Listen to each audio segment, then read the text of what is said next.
Pleasant good night, everyone. This is yours truly, DKC. I'm here coming live from the island of Tobago, connecting with you tonight, working towards growing my channel, working towards helping others grow their channel. All right. Feel free to jump in, say hi. Feel free to show your love by leaving a sweet comment. Feel free to engage with me in any way possible. All right, how are you? How are you doing? Hi.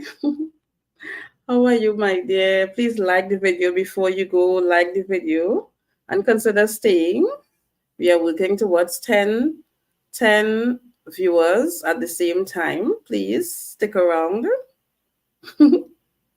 Stick around. Stick around. Let me see if I can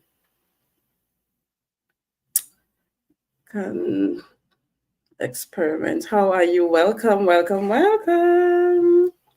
Welcome.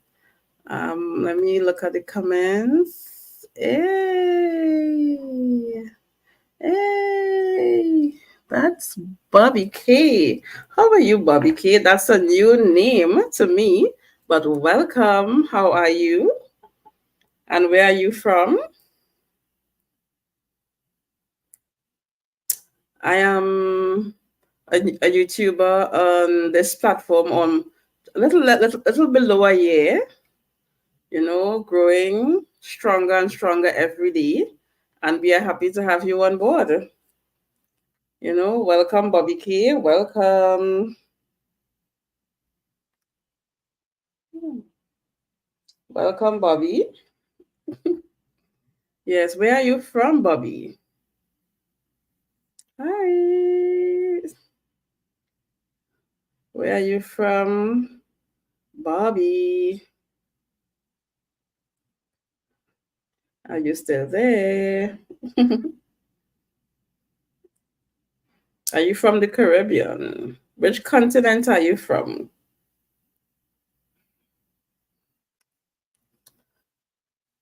Let me quickly see if I can share this. How are you? How are you? But we are waiting for you to tell me. I don't believe you're jumping and jump out already. 3 million people in the building. Welcome, welcome. How are you? How are you? Today was a very sad day for me. Sad day, stressful day. It started that way. I don't think it ended that way because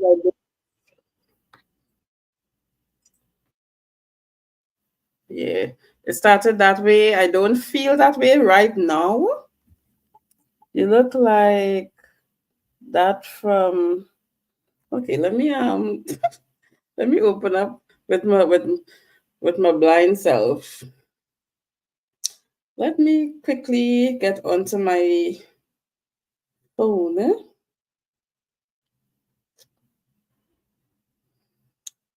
I'm trying to get to the comments. Be patient with me. I'm soon there. Um,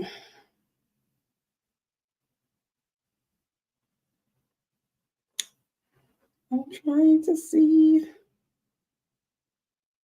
Oh, just one sec. When you go live, it doesn't really see the video. Just now. Guys, just give me one sec. Let me share this to my WhatsApp. Share WhatsApp. I'll have to log in. Thank you for engaging in the comment section. Please like the video. Please like the video. And if you share it with one of your friends, that is more than enough. Share it with one person. If I ask for more than that, that is being unreasonable. That is being ungrateful. Guys, I'm just trying to get the comments on my phone to be able to read it. So be patient with me. Be patient with me. I don't know.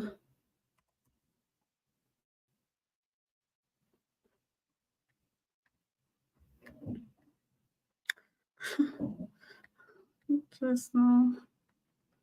I'm trying. Please, please stick around. Let's chit chat a little. I'm in a mess here, guys. Hold on. Oh no, this thing just went wacko here. Oh, Lordy, Lordy, Lord.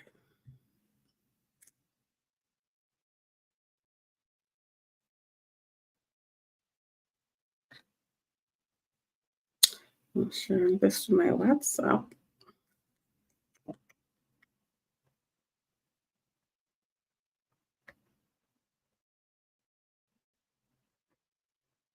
Oh, I now know what I have to do. Okay. All right. So, okay. So we're getting to the solution. Well, they have real patience enough. Hi, welcome, welcome, welcome, welcome. Just now, you'll just be patient. Tell me something nice. So when I come across and I start to read it, I could laugh. I could probably laugh till I cry. Tell me something to cheer me up. I don't even want to talk about why I was sad, but this is a lot. It's a lot. It's a lot.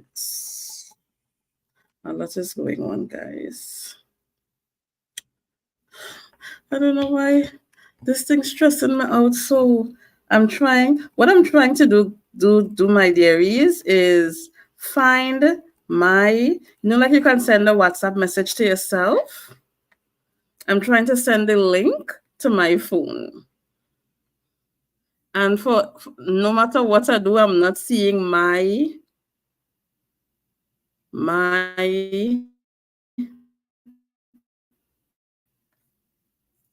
name showing up in the WhatsApp.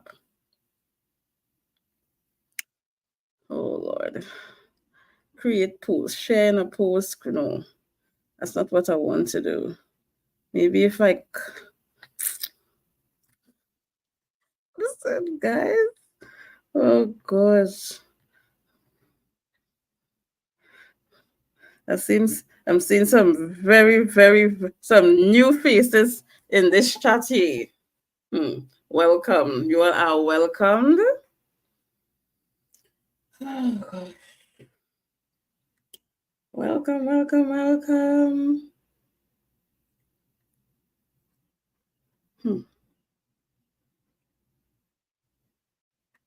Okay, so let me copy this. Man. Guys, you see, I've been on YouTube just below a year. These live streams, these live streams, these live streams though. I don't know. It does be, I don't know, hell over high waters. Just no. Guys, we're gonna get it. Please subscribe to my channel. Like the video. I'm getting there. Come on. That's not what's going on here. What's telling me? This is crazy.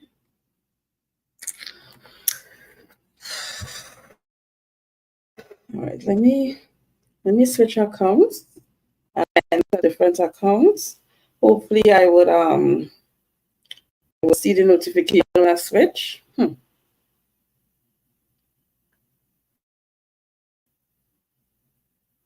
You see?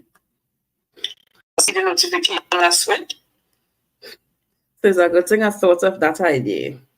So I'll be in the chat as friendly zone. So let me. That idea. So that will be in the chat as friendly zone. So. Oh my gosh, how is this going to work? I'm gonna take off my selfie stick.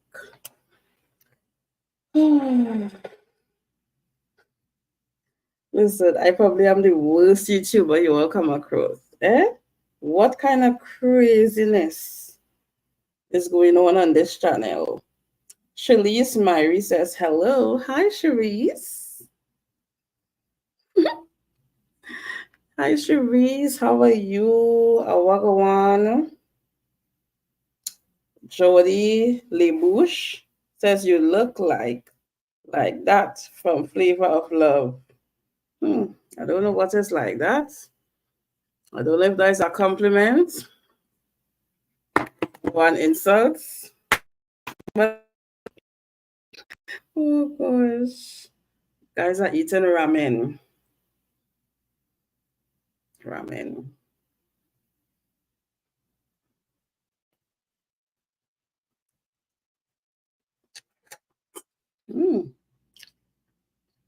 Yummy, yummy. Andy.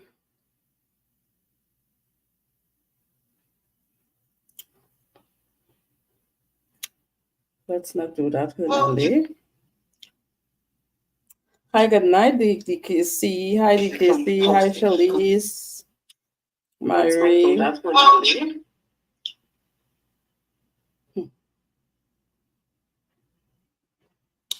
Thank you, Nevin. Roy Roger said vote for Trump. Roy, I don't live in the US. I live in the Caribbean. But I guess you're sending that message to anybody in the chat.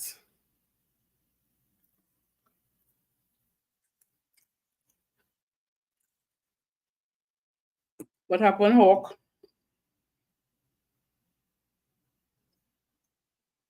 What's happening? Guess what? What happened, Hawk?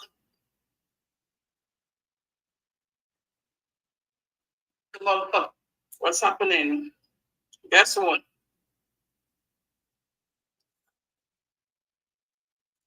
Why will you Saturday? I missed the beginning of the video, Lord. Actually, I didn't say why I was sad.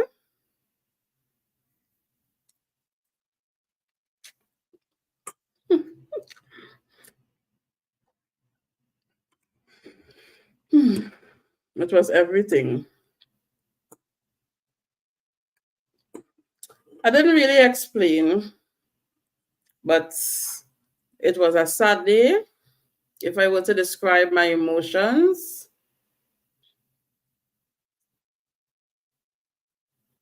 especially at the beginning, it was stressful. It was anxiety filled.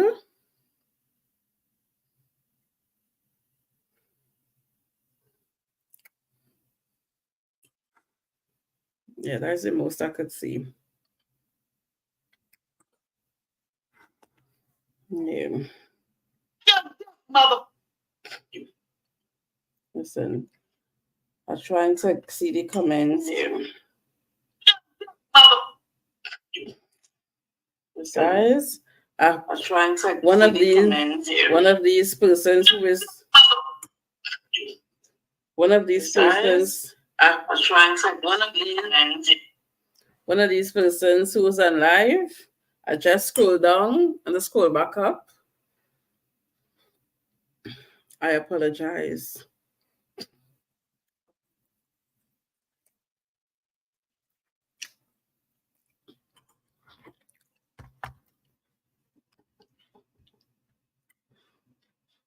Ramen. I put in the ramen, I put honey mustard and a little bit of cheese.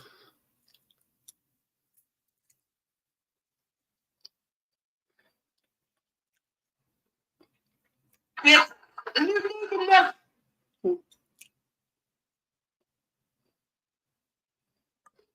don't know. You know what I could do? I could put my volume down. Right. All of us do experience it. Yeah. No, trust me. I don't know. Today I needed to take a break. And I did just that. I took a mental health day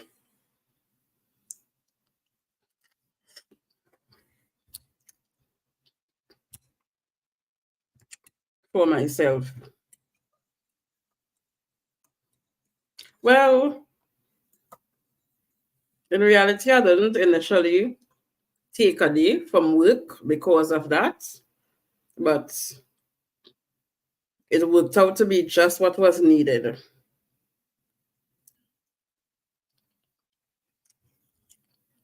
How about you, Charlize? And where are you from?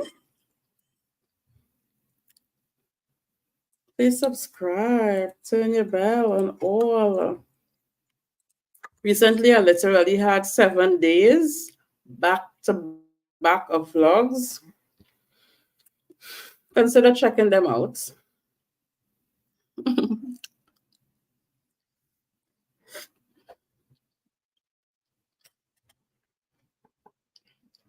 Mhm.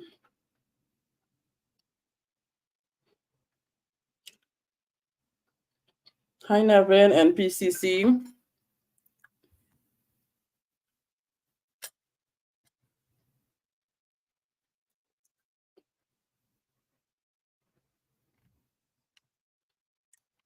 Yeah. You all does eat ramen? Do you all like ramen?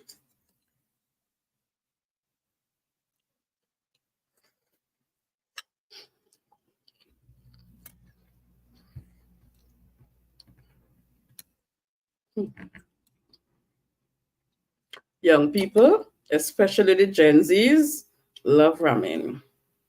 There was one point I never ate ramen, but of late I find myself enjoying ramen.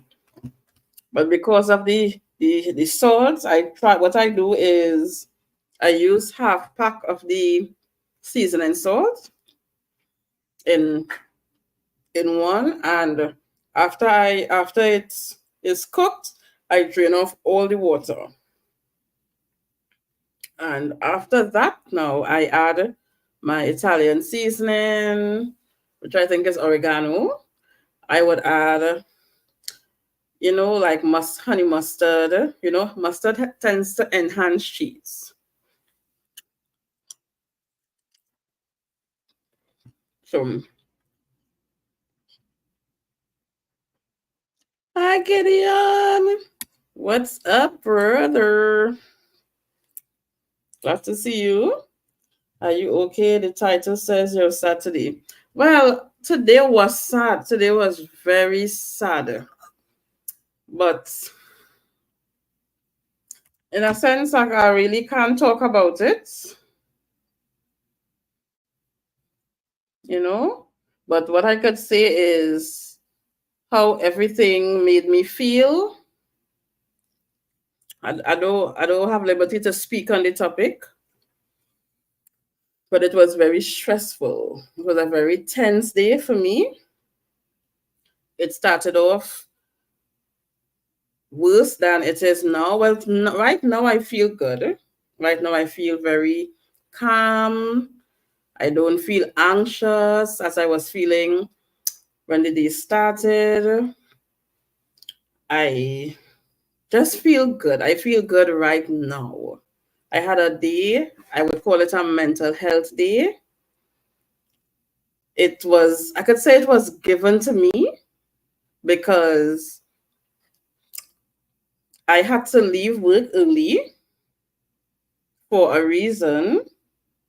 And when I was able to get through with that, I decided to take the rest of the day for myself. You know, right? I was able to get through with that particular thing I left for very quickly. And I just decided to spend the day treating myself, treating myself. So today was not intended to do a vlog, but I vlogged the entire day. Trust and believe from beginning to end. I just focused on staying calm, relaxing myself, thinking positive thoughts. And now I'm eating ramen.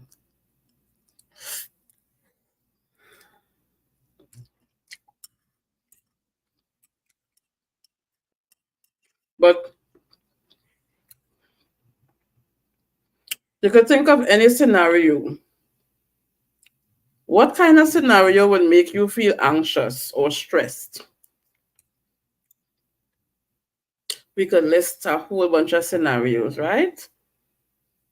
Or maybe you can talk about a past experience. I could share a past experience.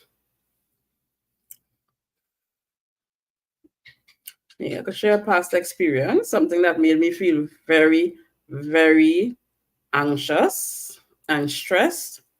And it has impacted me for the rest of my life. So I could talk about that when I finish eating my ramen.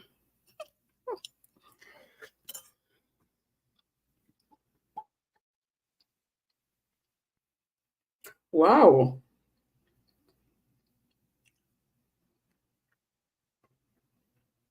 Yes. I actually I actually have gotten help for anxiety in the past. I do have an anxiety disorder. All right.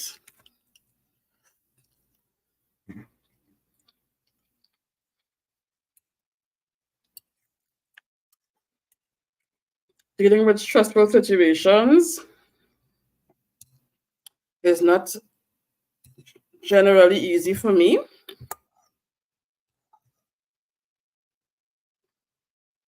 Yeah. You all want?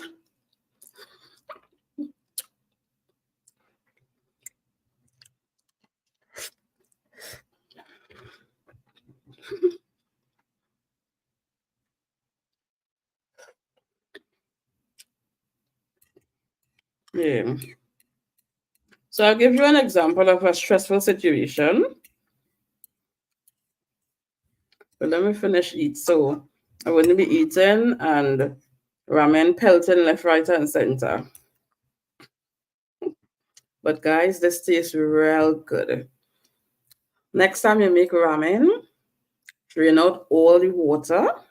After the noodles get to the right tender consistency, add honey mustard and a little bit of cheese. Yummy.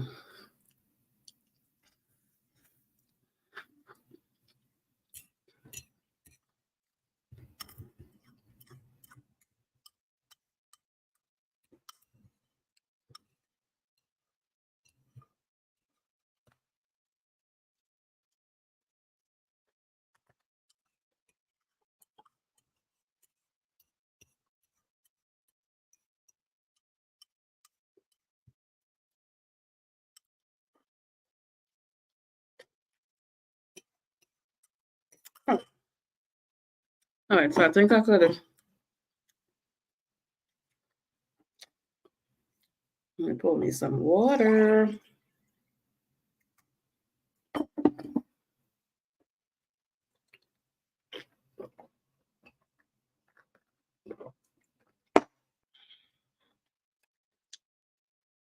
Hmm. Guys, I leave my freezer open a little bit last night. When I woke up, of course, the motor of the fridge going, because you know it overwork whole night. Of course, when I open the fridge, you see a lot of stuff was melting, water dripping from the top of the freezer. And now that I'm using the ice literally tasting like if something drip in it. It's like you're supposed to get pure tasting water. The water tastes like the stuff that melts. Right. So in the freezer, I have pumpkin frozen, which would I get soft. I have flavor peppers, okra, um, melon. What else I have? Oh, this is chicken flavor. Chicken, and it's the ramen brand. I don't know if that's the original ramen brand.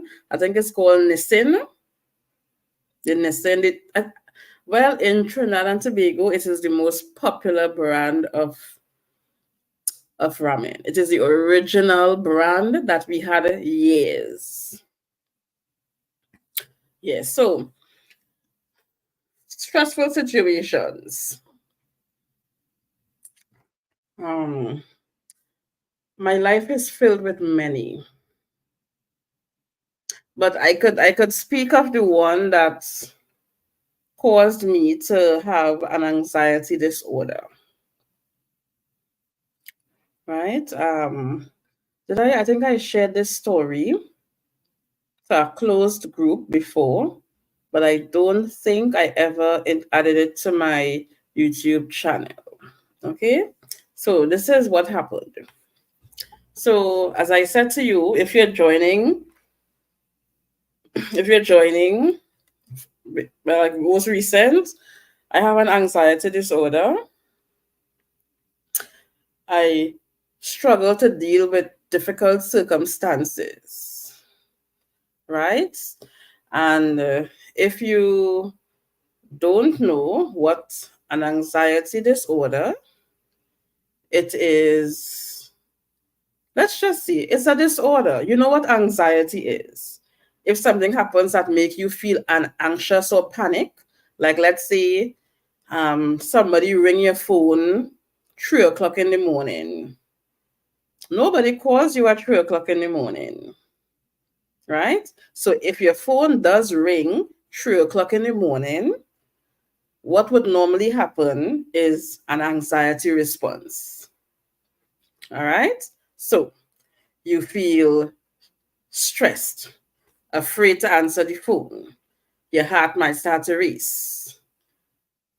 You feel like your heart wants to come out of your chest. You feel like you could get a heart attack. You're afraid. All right. And at that point, we know your body would have triggered a hormonal response, all right, to help you to cope with that. And the result of that is, even if the phone call is, I just called to say hi, it will still take your body a while to come down from that anxiety response. All right. So I hope I am not losing anyone. All right. So Gideon. Oh, welcome. Right. So that's a little bit of anxiety. So the same way you can have a physical disorder, you could have a physical disorder. For example, you feel physically unwell. There's a rash on your skin, or you have a flu. Your physical body is being attacked by a viral something. All right. So the long and short of that is, the same way you can be physically healthy, which means your body feels physically well, right? You can have a physical disorder or disease. All right. And it's the same way you could feel mentally well. All right. And when you have mental wellness, you would find that you, what I should say, you would find that your ability to cope in the ability to manage your emotions, manage your, let's just say, emotions, for making it simple, is better. Your ability to manage a stressful situation. Now, sometimes that is the real test. All right. And I must say this, that there is a very thin line between mental wellness and having a mental disorder or mental health disorder. A very thin line. So the fact that you feel anxious if you get a phone call at 3 a.m., that doesn't mean anything is wrong with you. That means that you are well. And the fact that your body was able to take you through it, it means that you are well. All right. And if after that tense situation dissipates, you still feel good, you are still able to function in your capacity in difficult situations, you're okay. But somebody with an anxiety disorder, it is as though anxiety is ever present. It's like anxiety doesn't really go. Okay? It's like you are living and so that phone call you get at 3 p.m. and your body goes into that panic, heart racing, panic situation, it could feel as though you remain on that level. Sometimes you may come down a bit, but there is always a fear factor, a fear factor where you think a lot, you process a lot, you overthink. All right. Now, that's me. All right. And I am not saying this so that persons can use it against me. I'm saying this because it is real. It is real. I have had to have medical support at one point. I am no longer on that medical support because I think I have been coping relatively well. Listen, I've been coping very well compared to the point when this whole thing started. So, we're going to talk about how it all started so that you will better appreciate where I am now. And comparing then and now, you will get to recognize I'm doing pretty okay. All right? Good. So, let's talk about how it all started. Now, this is my story. This is how it unfolded for me, and this is how I understand it. All right. So let me see. Right. Right. Welcome, welcome, welcome. Please join the conversation. Please give this video a like. Leave a sweet comment. Let me see if I can share. Let me share this video. Just one sec. Let me pause and share. Copy link. I'm sharing to my WhatsApp.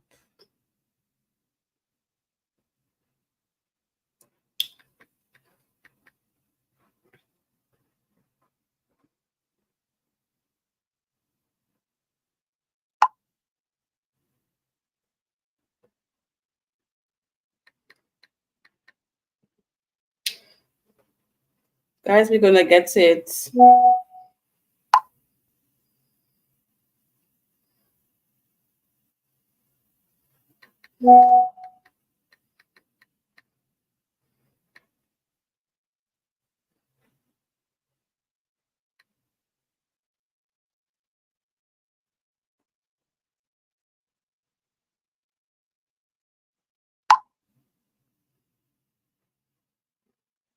Right, so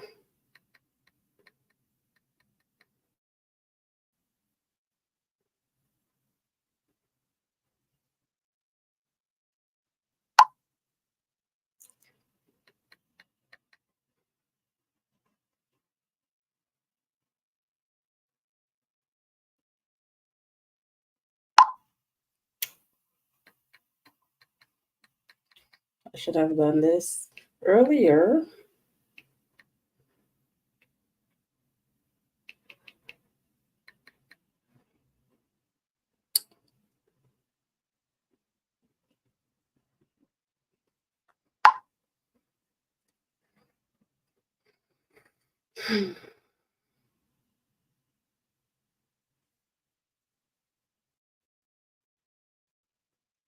Right, so um, let me open back up my YouTube.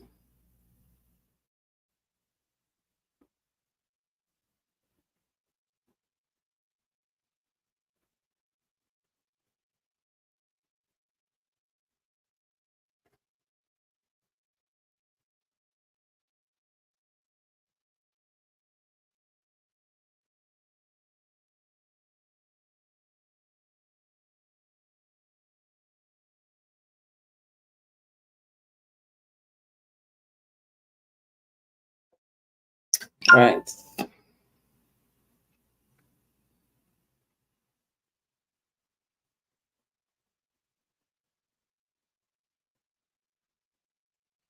Right. So let's just give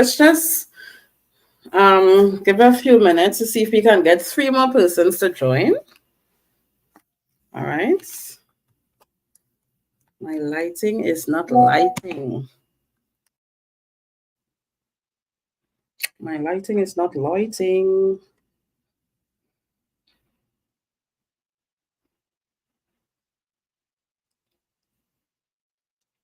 Well, let me see if I could drink some more of this water that tastes.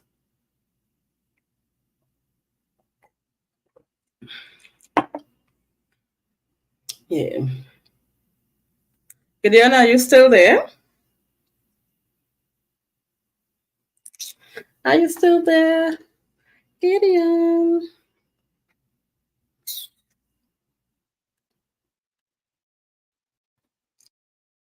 Let me see if I can.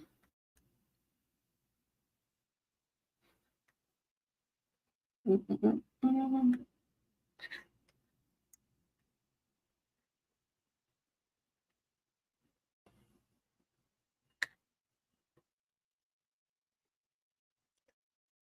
Welcome, welcome. We have a very interesting, I would call it a story time going on. I'm just pausing for a few persons to join. If we get to 6 persons, I'll continue. So please share the video. An interesting story time about how I developed an anxiety disorder. All right.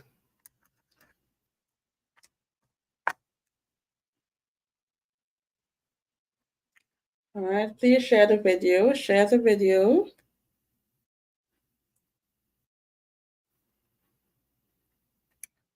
Share the video.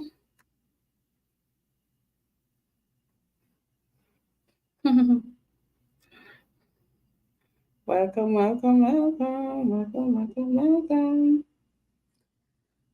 Yeah. Hmm. Yeah. You know, I was supposed to put the moisturizer in my hair. Hmm. Guys, I end up going to the beach today again.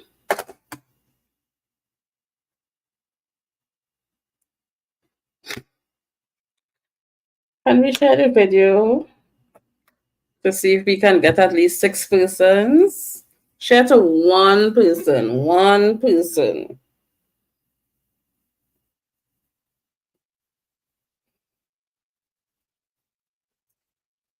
I put in Auntie Jackie Quench. Oh, is this so bright? Are you all even seeing it? Auntie Jackie Quench. All right.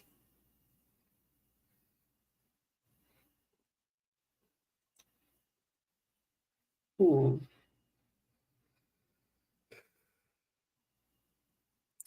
All right.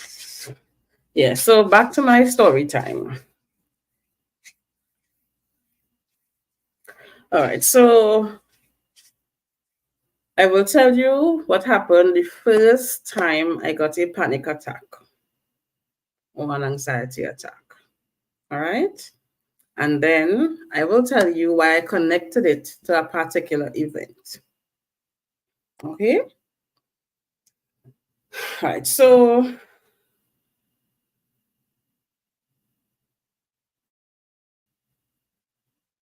the first time I got a panic attack, but when was the first time? Right. Driving. I was driving, and but I don't know if anybody in the thing is from Tobago, but I was driving along the highway. I just passed Bishops, heading in the direction to Pentecostal Light and Life Foundation High School. Good. Now, know that I just left Bonaccord. I drove. I bought myself chicken and chips by Roosters. After I left Roosters, I drove. When I reached by Oakenscure Junction, I started to not feel well. All right, so I started to not feel well, and I'm telling myself I should probably drive to the hospital because the hospital was at the next intersection, the next turn off on the highway. So I was very close to the hospital. So something was telling me, drive to the hospital. All right. Welcome. Subscribe to the channel. I'm sharing my story of the first time I got a panic attack. Okay. So I was so close to the hospital, but I keep telling myself, try, you almost reach home. You almost reach home. Right? So I passed the street where the hospital is, which is in Signal Hill, and I keep driving. When I reach by Rockleyville? No, Rockleyville, sorry. When I reach by Spring Garden traffic lights, I said, maybe I should turn back and go to the hospital because I'm still not feeling well. I'm still not feeling well. And from there, I keep driving. I'm trying to reach home because I'm going home, which is in Calder Hall, which is not far away. When I reached by Pentecostal Light and Life Foundation on the highway, it's like I can't breathe. My heart racing. No, I didn't get heart racing. I was feeling like I couldn't breathe. All right. So I decided to pull aside. And I pulled aside in the vehicle and I came out on the side of the highway and I tried flagging down cars. I remember, I don't know it's a panic attack. I don't know it's an anxiety attack, but I feel like I can't breathe. Right? And as I pulled on the side of the road, I flagged down. I had a past student who stopped, one of my past students who stopped, and I said, I don't want to call it name. Can you take me to the hospital? I'm not feeling well at all. He said his wife just gave birth, and I understood that situation. And he was now taking her from the hospital. So he couldn't, which I was so deflated because I was like, this is, thank God, is somebody that I know, but he couldn't. So I said, okay, go ahead, go ahead, go ahead. And I keep flagging on. Now, before I even come out of the car, I called my sister, all right, my big sister, who was driving with my little sister. And I asked them where they were coming from. They said they were coming from somewhere down Bonacourt side where I came from, right? So I told them where I was parked, and I told them I feel like I'm going to pass out. All right. So I told them I feel like I'm going to pass out. So I told them where they will find me parked on the highway. I had no money on my phone to call nobody, nothing. Anyway, so while I was there flagging down the car to stop to help me, I realized my sister come, and I reached in the car, and they took me to the hospital. So while I was there waiting, it's like I'm still anxious, but I'm not feeling as bad because as they started talk to me in the car, how you feeling? Where now do? Where eat? Where this? It's like they're talking to me, they're trying to understand. And like as my mind not thinking about how I was feeling, and I was kind of responding to their concerns, my mind is like I wasn't feeling as anxious. By the time I got to the hospital, I wasn't feeling like I can't breathe. I wasn't feeling my heart racing as I was feeling when I entered the car. All right, Jameson, Jameson. Oh gosh, well that is true. That is true, but that is what happened, and I don't hold it against anybody. All right, so Gideon says, I have a question, DKC. Do you have a support system to talk to that you can confide in when you're feeling down? Like church, husband, kids, friends, therapy, etc. Or do you deal with it on your own? Okay, well let me finish the story time and then all of that will come in. All right? All right, so I'll try to go faster because this is a very long story. This might literally take 10 parts. This story is a whole sequel. Anyway, this is my truth. Now, so as I told you, I got to the hospital. Remember, I already told the nurse my heart racing, I can't breathe. I'm feeling lightheaded. All of these symptoms are having, but I'm feeling better. Even when I was giving her the symptoms, I was feeling better. But in any case, my symptoms is those symptoms that would concern any nurse or any doctor, and they would do their typical tests. So I would have been triaged at that point. I went in, and the doctor came to me. They did not stick because by the time you talk about heart, the doctors don't joke. Thing. They started tests, of course, they test my pressure in the triage, but they start to do ECG to look at my heart. They sound in my lungs, everything. They test, they test, everything. But I tell you, by that time, I was feeling good, right? So the doctor said, what are you worrying up yourself about?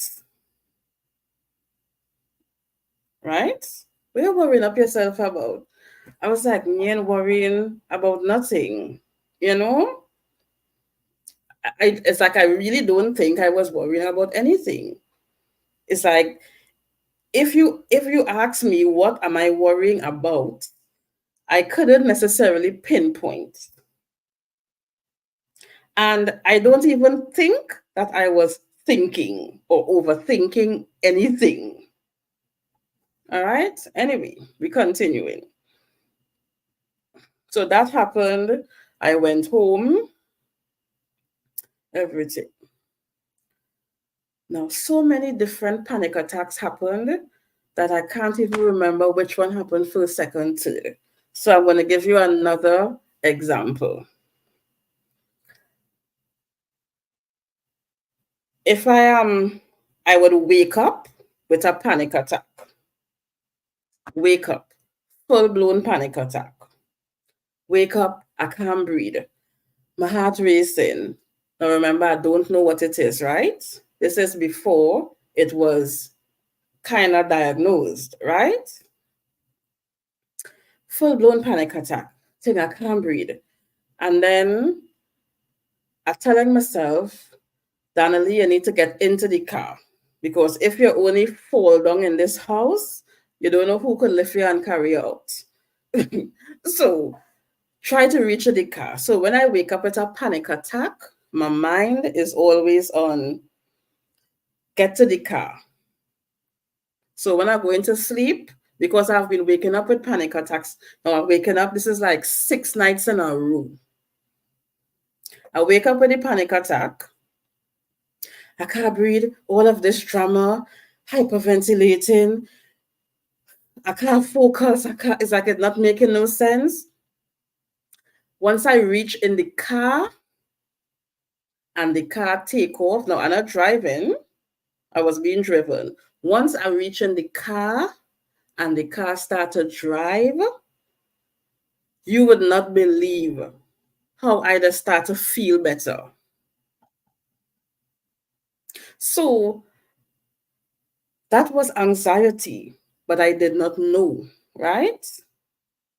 Hi. Hi, Miss B. Welcome.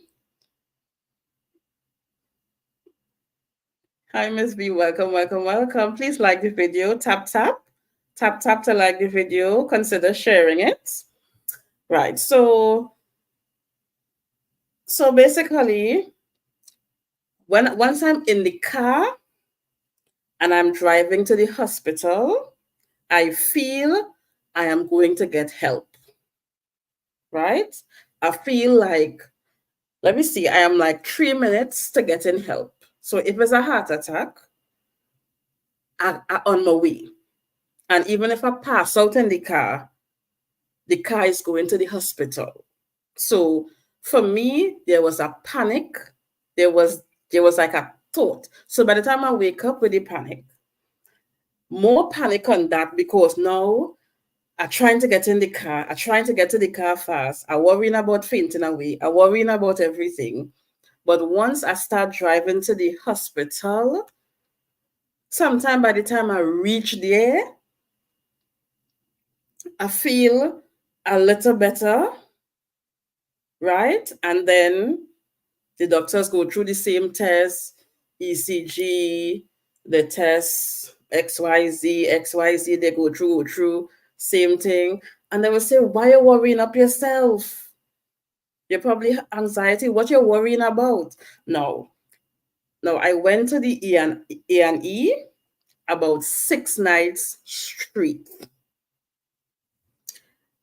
Every night I'm waking up with a panic attack. Now, I am falling asleep, normal, regular sleep. It's not like I'm not sleeping. But for whatever reason, in the night, I just start to panic. Anyway, so I go into A&E, the doctor. So like about the third night, by then I keep hearing the word anxiety. What you anxious about? What you anxious about? Then by the time I go the fourth night, the doctors now questioning me, right? You know, it's like if somebody have been through something, they may not want to say it, right? Like let me say somebody in an abusive relationship, or somebody was raped, or somebody being physically abused. Okay, that's like abusive relationship. Anyway, if you know what I'm trying to see, then they may not be saying it, but they're trying to ask me now, is somebody hurting you? Is somebody, saying mean things to you? Because they're trying to determine, because they recognize it as anxiety, but they're trying to determine if that is really what it is. By the time I walked in to accident and emergency on the sixth night,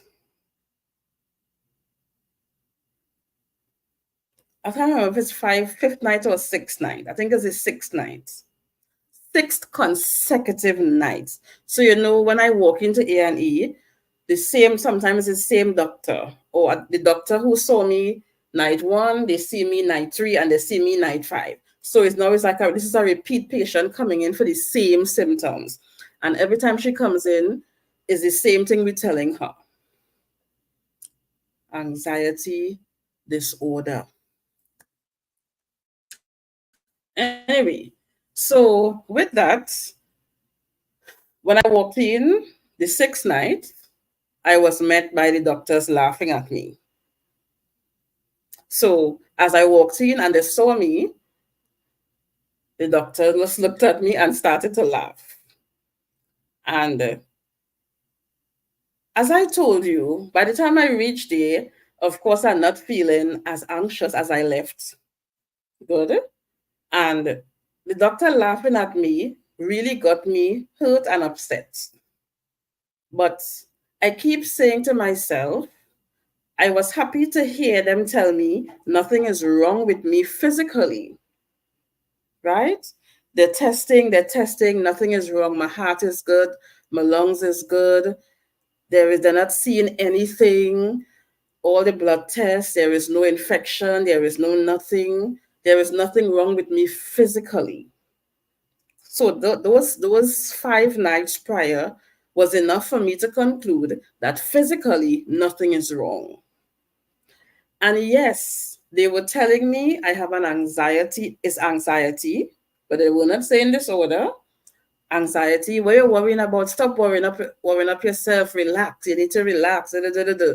But then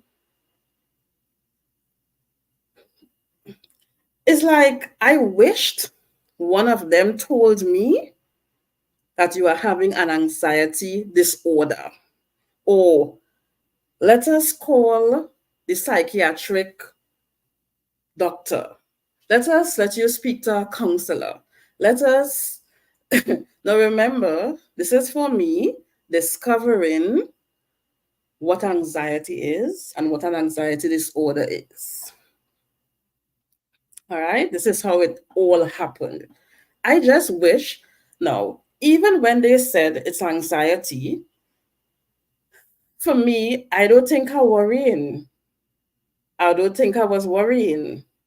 There was nothing, life is stressful in general, but to say that there was a particular thing that I am thinking or worrying about, no, right? Anyway, so the long and short of this is when the doctors laughed, I that was during the day, right? I just went back into the car and I said, drive me to Scarborough Health Center. All right. Now, at the Scarborough Health Center, there is a mental health clinic, a mental health unit. All right. And as I told you all, since for that first 5 days, it was clear that physically nothing is wrong with me, and still I'm having these panic and panic and panic.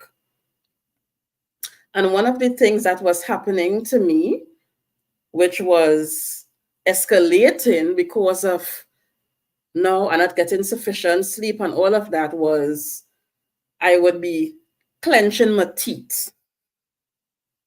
Right? So like now I'm not clenching my teeth, but it's like I don't know how it's like imagine you're biting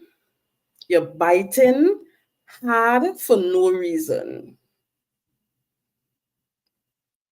Now this is my truth, right? This is my truth. So you're just it's like your jaw just biting, and the only time I would recognize I was biting is when I start to get a headache. I would be like, what causing this headache? And then I would kind of recognize suddenly it's like your jaw hurting you, my teeth hurting me, right? So by the time I went to that clinic, which is the mental health clinic, because I think I needed support. Nobody sent me there, but I was so desperate to get help or find a solution because it was not making sense, right? So I went from the hospital to the mental health clinic. I told them I'm a walk-in patient. I use the word patient. I would like to be registered for some analysis. And they said, no problem. They did my vitals. I spoke to the doctor, was it the doctor? I think I spoke to a doctor, a mental health doctor, right? And we had a very nice conversation. He really, really listened to my symptoms, right? Now we know it wasn't, they were not going to do any physical checks or ECG or nothing, because based on what I'm telling them, I would have been tested for the past 5 days. And this is a repeated occurrence. Anyway, so they arranged for me. The first thing they did was, after the discussion, he said he has to do blood works. And from my recollection, those blood works was to test like hormonal levels and, like what whatever the chemicals in the blood or whatever that could create instability. And he said he have to wait for those results, and that will determine if they would need to do a prescription. Right? Good. So we going. Finally, I'm getting help. Well, at that point, they didn't give me anything, right? I went over and I spoke to the counselor. I did like 2 counseling sessions with them, which was very nice. But then again, it was still, what is going on in your life? What is stressing you out? What are you thinking about? And I still could not really think of anything, right? Hi. Hi, Artifacts. Welcome. Double tap to like the video. Thank you. Thank you so much. Right. So basically, um, bam, bam, bam, bam, bam. Right. So I did the counseling sessions, and the doctor told me he's not going to give me anything to avoid the panic attacks. He said, but if it happens again, come into us. So now I know I'm not going to accident and emergency. I am going there because remember they're monitoring my situation. Anyway, so I go on into, so during that wait period, I did not get any more panic attacks. To me, there was such a relief that came from knowing I was getting help. There was such a calm that came from knowing that physically nothing is wrong, and still I found a supportive team who were really looking into me, not on a physical sense, but in terms of my mental health. And trust me, just that alone was such a calm for me. It's like I didn't have to worry. I stopped worrying. I wasn't thinking about why I'm feeling sick. I wasn't thinking about why I'm panicking. I recognize I was even the teeth clenching kind of ease up. So you actually realize my stress levels were coming down. Right? It's like now I'm managing, it's like I'm managing. Even if I feel panic, I'm not like without hope. It's like that's how I felt, right? Anyway, so that happened.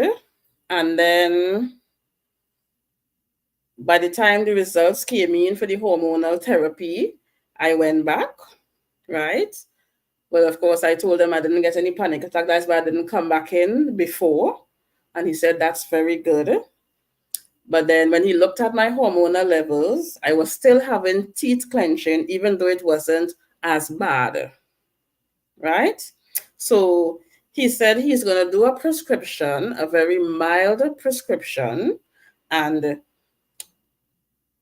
we would see how it works with me, and then they will determine what is the next step. And I'm telling only you, when I got that medication, I was good. Trust and believe. I was not panicking. I was performing in my usual capacity. I was feeling like I'm not panicking. It's like I didn't have like the fear factor. It was what I needed. It's not what I would have wanted to stay on, but trust and believe. It was what I needed. And I took that medication religiously. Um, I well, in Trinidad and Tobago, you get medication free at the government pharmacy. So I went in. I keep taking my medication and everything. We're going good, good, good, good, good. So there was another time when it's like if I had another panic episode, like another series that started up. I can't remember what triggered it. Anyway, so remember I told you I was waking up every day with a panic, right? And one of the things, in addition to the teeth clenching, one of the things I also observed is when the phone rings, I am startled, like panic. When the phone ring, it's like if I would fly up. It's like if heart racing, everything, just to the phone ringing, right? And because of that, I connected it to a traumatic event I had, which I am 100% sure that is what caused me to develop an anxiety disorder. All right. So we're going to go into that event in a quick summary. All right. Let me see the comment section. Hi, DKC in chat. Well, thank you so much. Okay, good. Right. So thank you, Seol, for keeping me company, and I hope my story time provides some enlightenment about anxiety and allows you to be a little more sensitive about people who are dealing with traumatic situations, or who, right, or who may have a mental health condition. It may not be anxiety, it could be depression, it could be schizophrenia. It could be so many others. All right? Please be understanding.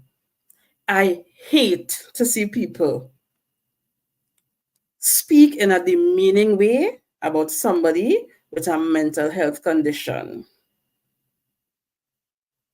For heaven's sake, show mercy. Imagine it was your Imagine it was your child or your mother or your father.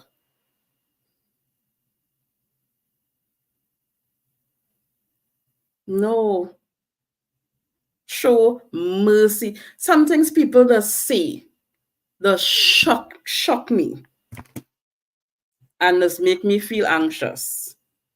Just the fact that you have those people around you who could say something like that, I just say, no way. This is crazy. Right? So I don't know if I should go into the part two or if I should stop here and do a part two tomorrow. What do you all think? What do you all think? The, the part two is about the traumatic event that triggered all of this. Would you like me to do a part two or would you like me to go ahead? What do you all think? How am I doing now? How am I doing now? Today was a sad day, very stressful day, anxiety filled in the morning, but I have learned to cope. I have learned coping strategies. I have been trying to be a bit more modest about myself and my expectations. And I'm good. Right now, I'm good. Right now, in this moment, I'm good. All right. Thanks to Jehovah God. Right. But it did not start off that way today. It was very anxiety filled. Right. Yeah. So what do you all think? Any inputs? What do you all think? Should I go ahead? If I get no comments, I'm going ahead. Or should I take it to mean we'll do a part two? What do you all think? Nah, let's have it now. Okay, so just because of you. All right, so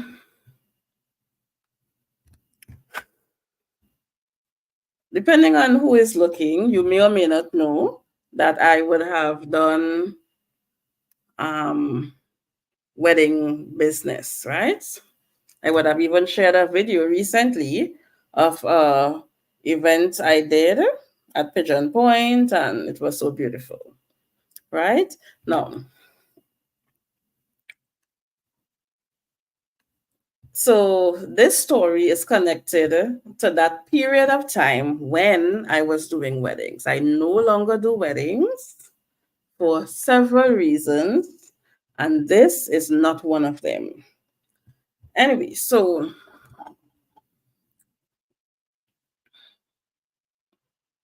let me see. So the wedding business I managed was a family-oriented business, right? So it means that my mom, who was alive at that time, my sisters, my brother, and a few persons or family friends who we would have hired would come and they would work with us to do amazing weddings. All right. The name of the business is Leydandra Events, Leydandra Events, which is still on Facebook. You can go and search and you'll be able to pull up some of the weddings that we would have decorated for. Feel free to go and peruse. It's free, right? So just go back in the photos and you will see the albums. All right. Anyway, so normally when we do a wedding, it is normal for us to have a wedding on a weekend. In Trinidad and Tobago, persons hardly ever get married during the week. So when you have a wedding, it's on the weekend. And typically, our company, we would have one wedding on a weekend. We have never really accepted to do two weddings or three weddings on a weekend because we know the nature of our business, and we work as a family, and we don't want to stretch ourselves too thin. Fine. So there was this one period of time though when we had three weddings, three different brides. They called us three weddings, and we accepted to do all three on the same weekend. So that is the beginning of, let's just call it a disaster. All right. Not a wedding disaster, but in terms of it's a beginning of what could cause a problem. All right. Anyway, we so when you have a wedding, it's as though the wedding takes a lot from you. For example, so if I have a wedding in 2 weeks, right? Depending on what I'm doing, the weekend, like 2 weeks before, I may fly to Trinidad or go with the boat to Trinidad. Maybe I'm shopping for stuff. Then the week before the wedding, because I'm working throughout the week, so the week before the wedding, I may be making floral arrangements, making table centerpieces, putting together fabric, we ironing cloth and folding up and packaging and sorting stuff and fresh flowers coming from Trinidad, and we make, so there is a lot going on leading up to an event. So the fact that we had three events, which we were responsible for doing quite a bit of different aspects of those events, which we did manage well. Our team managed well. The weddings worked out perfect. Our brides were all satisfied. All right. It was an amazing experience. All right. However, by the end of decorating, we would have left the venue. The weddings were in full fledged. The brides called, they called and told us, the planners called and told us that the weddings were finished. And because we were not part of the management in terms of working along with the event planning on the day. We were just decorating for these three events. All right. So after we finished decorate, the weddings happened. When the wedding is finished, we would normally go down and dismantle. So we go back to the venue, we take down the backdrop, take down the balloons, take down the plants, pack plants on the truck, take off chair covers. We just do the things, put back flowers, sort out flowers. Yeah, right. So we do everything, all right, to make sure everything runs smoothly. Right. So this, I know the story getting long-winded. So let me see if I can speed it up, right? So basically, at the end of dismantling one event, we went across, we took down the things in the second event, then we finished and we go down and do the third event. And I'm telling you, when you're walking on your feet, any event planner, any event decorator, any event person would know. When you see a manager on an event and you're on your feet whole day, your foot on fire, like the sole of your feet, is too much. And when you combine that with exhaustion, is everything. Anyway, so we get into the point of the matter. So after we dismantle everything, I was driving. I dropped my mom home. I dropped my sister home, and we drove. I drove, and we went back. I went back home. I went home where I was living. Right. So that was good. That was fine. I reached home.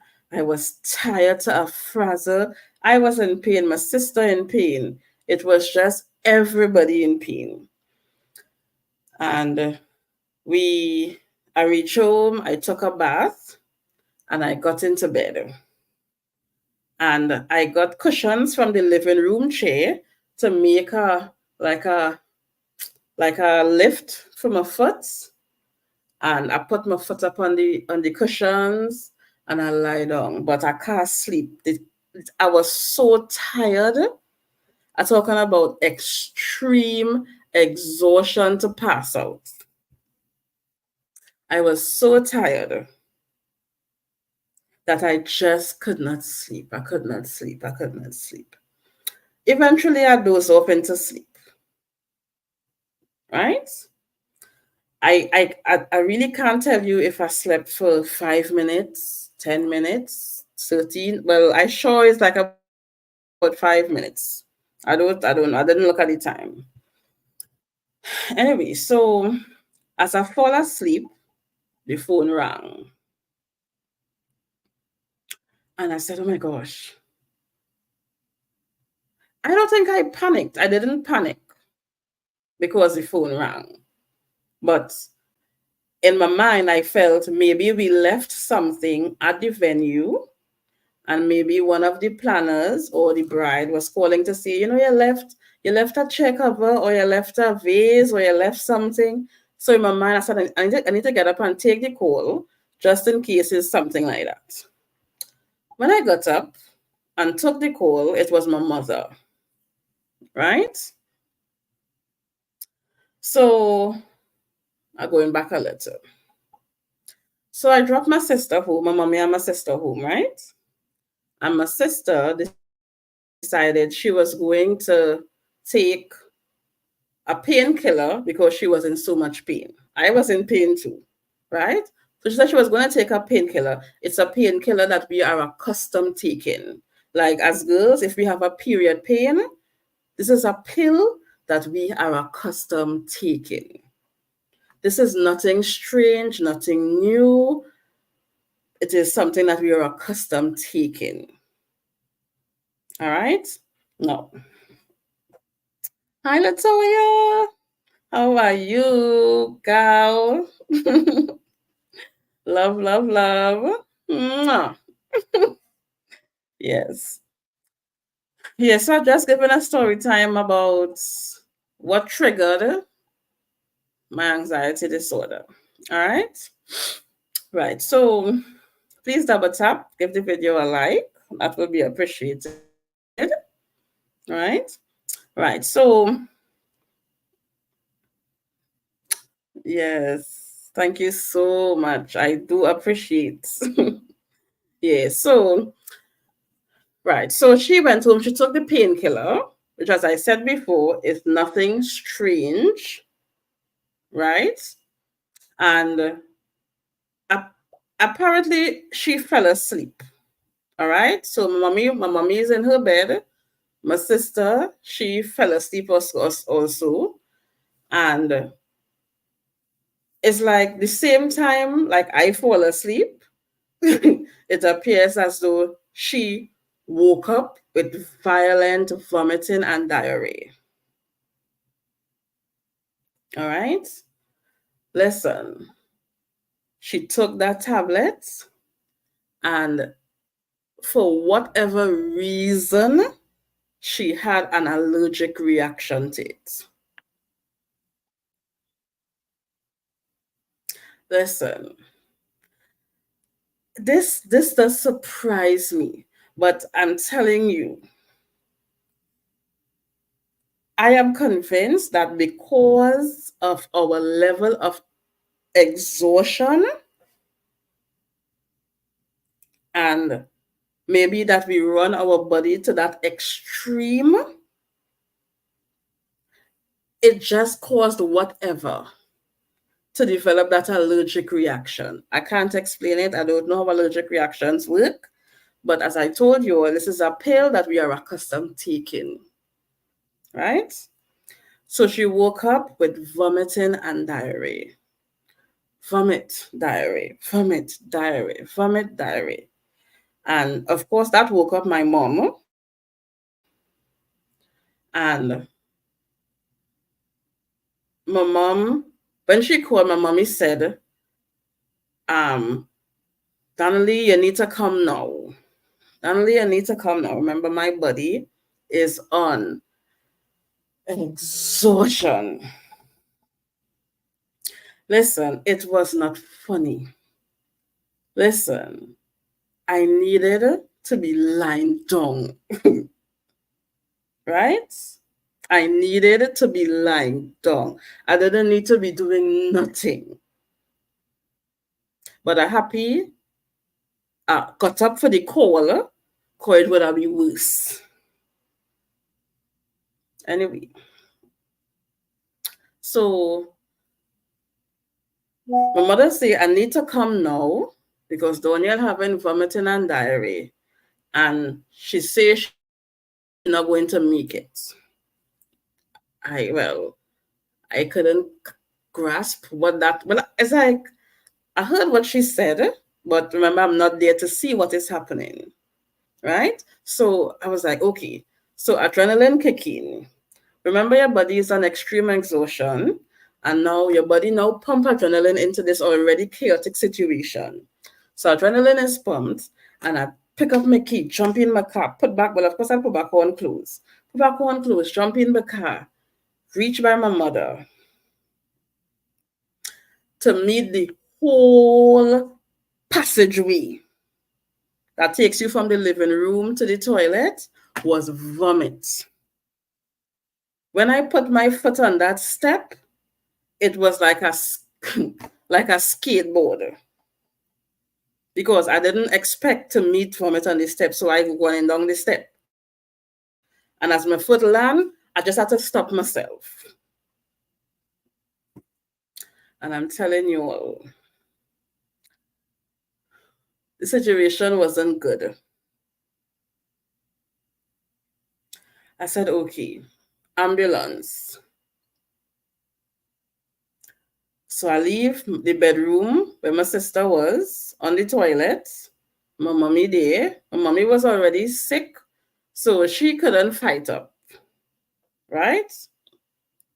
So I leave them. I go up in the gallery because I want to hear, and I call in accident, and I call in ambulance. When I get onto the ambulance, people, they said they have no ambulance. Call fire service.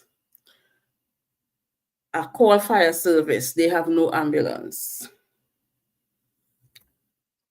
And every time I hear no ambulance, it's like if my world just sinking. Anyway, no ambulance. Then they call, is it Red Cross or was 3 people I called? Was the regular EHS, I called fire service, and I think I was Red Cross.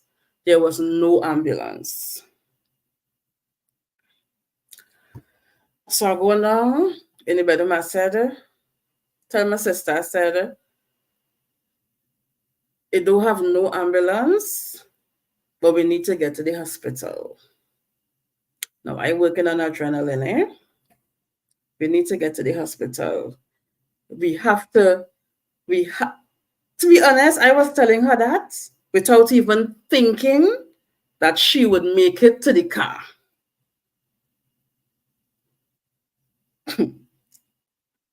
And then where I had to park, okay, the easier route, if I could have parked the car in the easy route, obviously, it's just a walk flat to the car.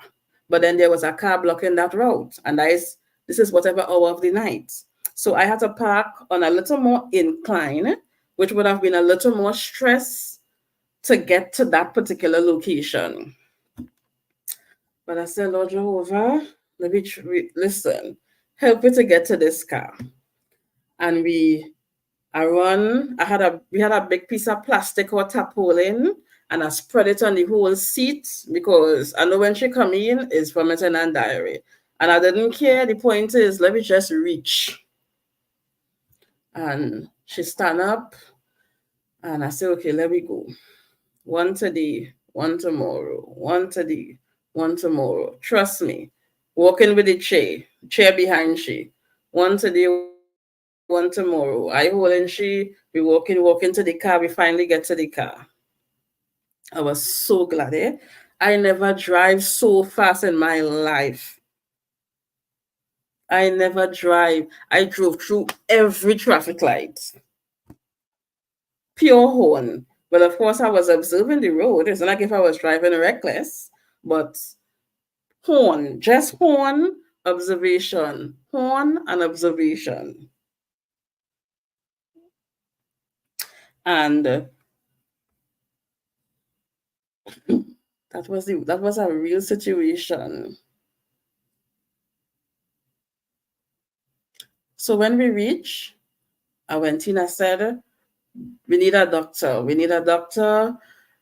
They taking their merry time. But you know, we just be panicking. Doctors are and nurses are trained to be calm and strategic. So of course, I think they should be running and coming to our aid. But she said, okay, where is the patient? They talking in a very slow and deliberate manner. Fine. She came in, my sister went in, she got help, they put her on drips. Um, at that point, they said, it's something she eat, food poisoning or something so. I was like, food poisoning. But she and I was like, she don't think she eats anything, but you know, if they say that is what it is, that is what it is. But she was saying the only thing she took was the tablets. But they said, no, it's not the tablets. It's food poisoning. Papa, yo. But that is until she took it her next time after that. But that is not my story to tell. So we're going back. So the reason why I'm connecting that event to my anxiety is because of my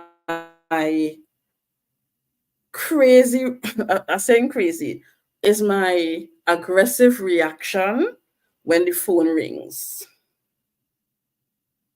Now, if you're a medical expert, you may say, no, you can't connect it that way. That's not how it works. I don't know. But that's how I connected it because there was no reason for me to be so triggered by a phone call. I had to put my phone on silent for a long time. I used to actually leave the phone off the hook so it don't ring. It's better I call you than you call me. Anyway, so that event, I'm saying, that stressful event, that super exhausted Donnelly, that was forced by emergency, that was very tense and stressful, created a shift in my chemical balance. And I have never been the same after that. Story of my life. That is just it. That is just it. Story of my life. I have never been the same after that.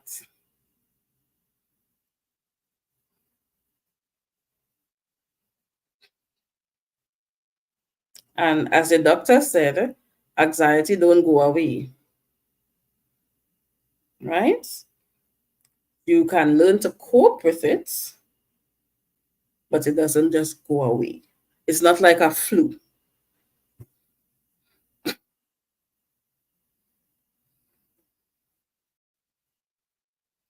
If you have an anxiety disorder, you have to just learn to cope with it. If you cannot cope, you will have to go on medication. All right.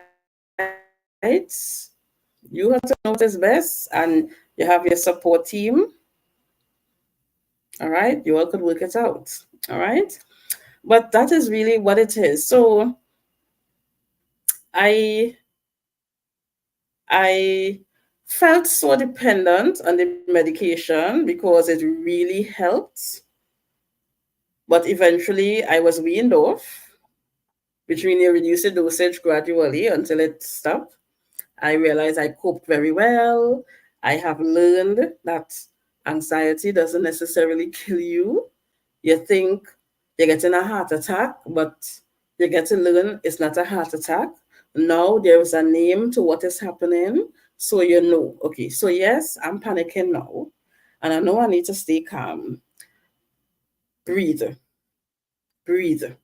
You need to breathe deeply. Because if you're listening to yourself, you'll recognize that you're breathing shallow. You need to take deeper breaths. Get some oxygen to your lungs. Breathe. You need to talk to yourself, breathe. You're feeling anxious, but you need to breathe. That has helped. Deep breathing, guys, has helped. You need to breathe. If you don't breathe deep, you need to start to breathe deep. Even if you do that, even if you do that 2 times a week, sit down and deliberately breathe deeply. I'm talking, when I said breathe deeply, you're talking about filling your lungs with oxygen, making sure your belly rise up big like a balloon. And then you exhale through your mouth, through your sealed lips. So it goes like this. You go, you hold it, and then you go, and you will blow until your belly cave in like a raisin. Well, you all may not know about the raisin effect. And I just mean comical. Until your belly get flat, okay? I don't know about that. Right. So you breathe in,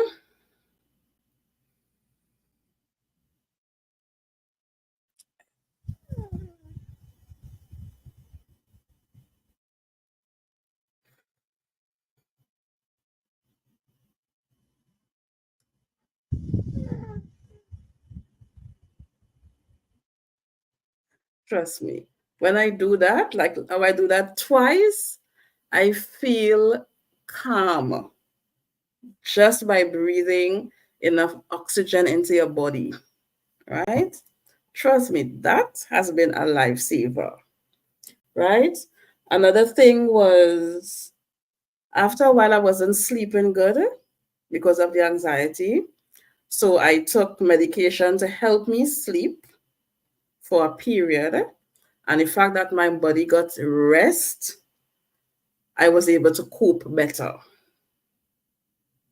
All right. So I try to get sufficient rest. I try to be more balanced. I don't take bite more than I could chew. I try to breathe regularly. And but what I do have is anxious. And it's like it is just I could never say I don't have anxiety anymore. Good. I would worry about something. I would think and overthink. The minute the place get quiet, I'm thinking, I'm worrying, I'm thinking, I'm worrying. I'm afraid of something. I'm fearful. Fearful of the unknown. It's like, what if? What if? What if? Right? So the reason why today was so sad is because something traumatic happened and there were so many thoughts that made me feel anxious. Not like when it all started, but it was very overwhelming, right? So that's basically the trigger, that trigger. So my advice to people is please live a balanced life. Be modest, which means to know your limitation. You need to know your limitation. If you could only do that much, then don't take more responsibility than that. All right? If you just be modest about your actions. All right? Do not bite more than you could chew because you can't tell when an emergency would happen. Right? It's like if I knew my sister was going to get an allergic reaction that night, I may have said, okay, let me just take one wedding. I'm just saying, because I might have said, okay, well, I have to balance myself because in the evening, I have something very stressful to deal with. But you can't plan life that way, right? Because I might have rested during the day. I might have done something, done my one wedding, get a little rest. When this traumatic event happened, I might have been able to, okay, good, pick up my sister, carry her to the hospital, everything running normal. But you do three events, lack of rest, in pain, overstressed, overexhausted, extremely, too much extremes. It was too much extremes all in one, plus an emergency. If I gotta say, okay, no emergency, just hold on. Come tomorrow. Right now, my body can't handle it. So come back tomorrow. That is not how emergencies work, right? So, in other words, you need to live your life always ready to handle a traumatic event, right? That mean that don't mean giving up on your life and just it means sleep good, get enough rest all the time. All right? Always drink enough water because if your body exhausted and you're overdoing it and then an emergency happens, you could never tell what that could trigger. All right? Um yeah, so that's it. All right? Consider, don't be afraid to get mental health support if you need it. All right? You know yourself. You know yourself. Do not put getting mental health support out of the door. You are not crazy. You are not crazy. All right? You may have a mental health condition. You may be struggling mentally. You may not even have a mental health disorder. It doesn't mean you can't get mental health support. Nobody says you have to be at an extreme situation to go, maybe have a conversation, visit your mental health clinic in your area, talk to a doctor, let them know how, talk about coping strategies, go and see a counselor, talk about how to deal with anxiety, how to deal with traumatic situations. Because if all the things line up, trust me, there is a thin line. It's like 1 minute you're good, and next minute you're not good for the rest of your life. All right, so that's basically all I have to share in this episode. Yes, but I'm telling you all, I am I still have an anxiety disorder. Traumatic situations can be very hard to deal with because anxiety is what it is. We live in a very anxiety filled world. We live in a very worrisome world where a lot is going on. During the pandemic, I was not looking at news. I was not looking at TV. It was too much for me. All right? I just pick and choose. Sometimes I just say I just put myself in a little bubble. Sometimes I doesn't know plenty things, and that is a coping mechanism. Sometimes I just think I want to know, and then when I know, I can't deal with it. But I am happy, right? I have lived through very traumatic events. I have survived. I can consider myself a survivor, right? I still have anxiety. I still have an anxiety disorder. I have been coping pretty well, right? Traumatic events do pose a challenge, but I try my best to monitor how I'm feeling, meaning just process, like slow down my thoughts, focus.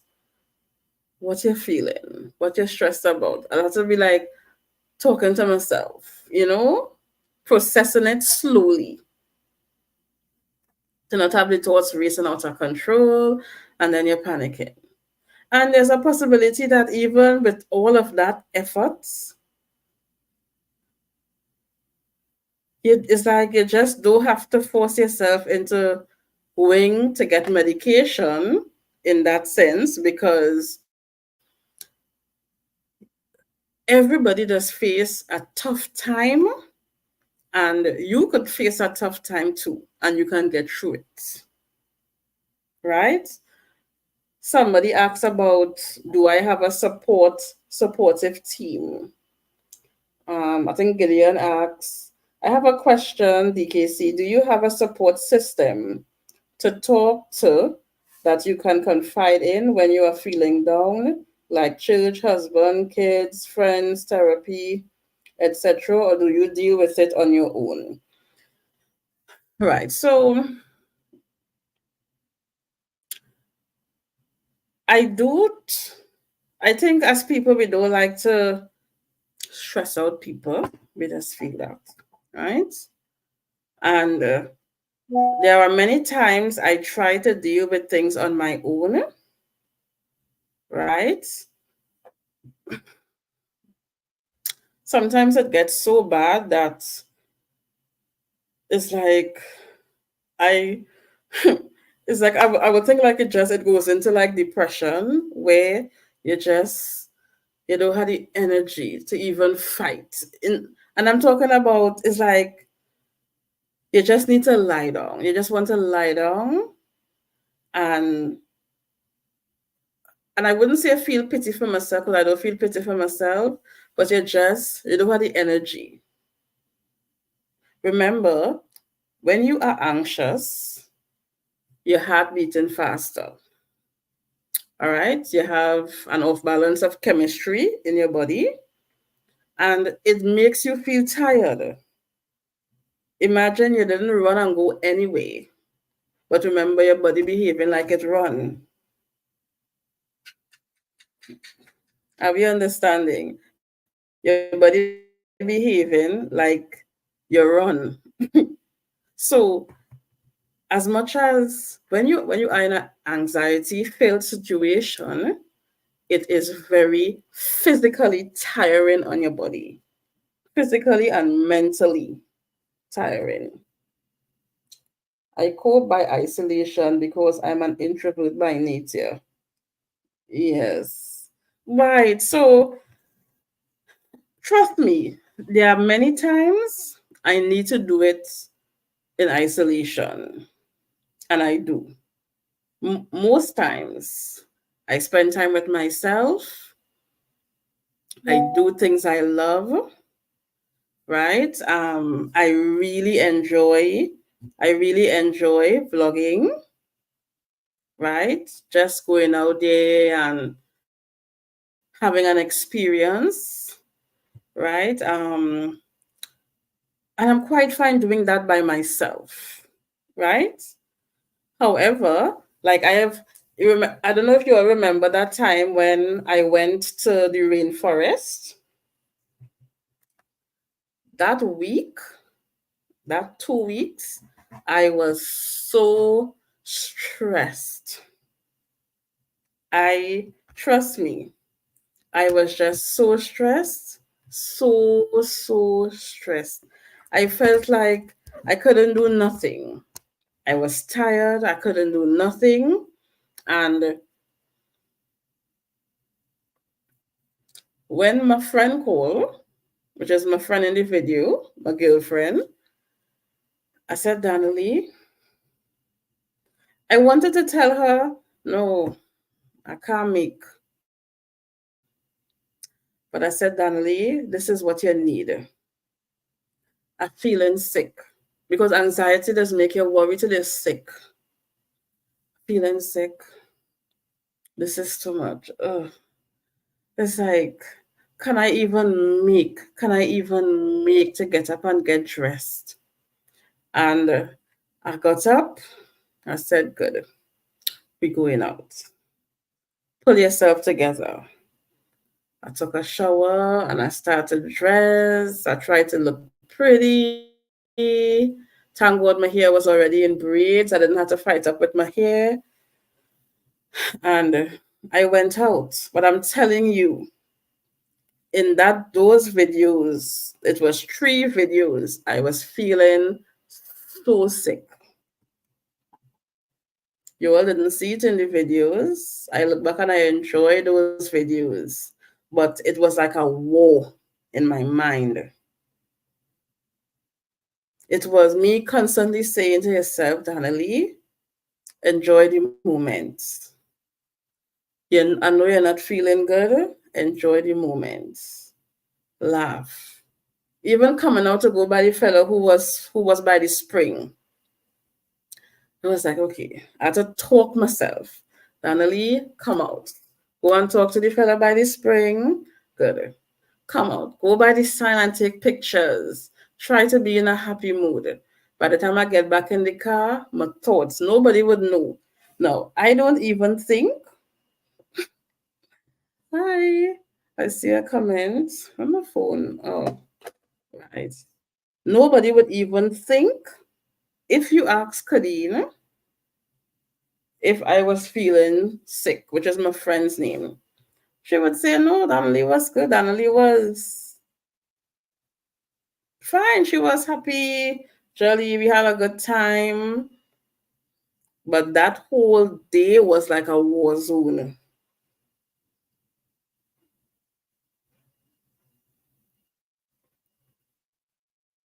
You understand what I'm saying? So I'm telling you, by the end of the day, I was good. It didn't end up how it started. By the end of the day, I was good. So that's an example that you can't do it alone. Good. There are some things that you could do it alone, but there are some things you need to get help.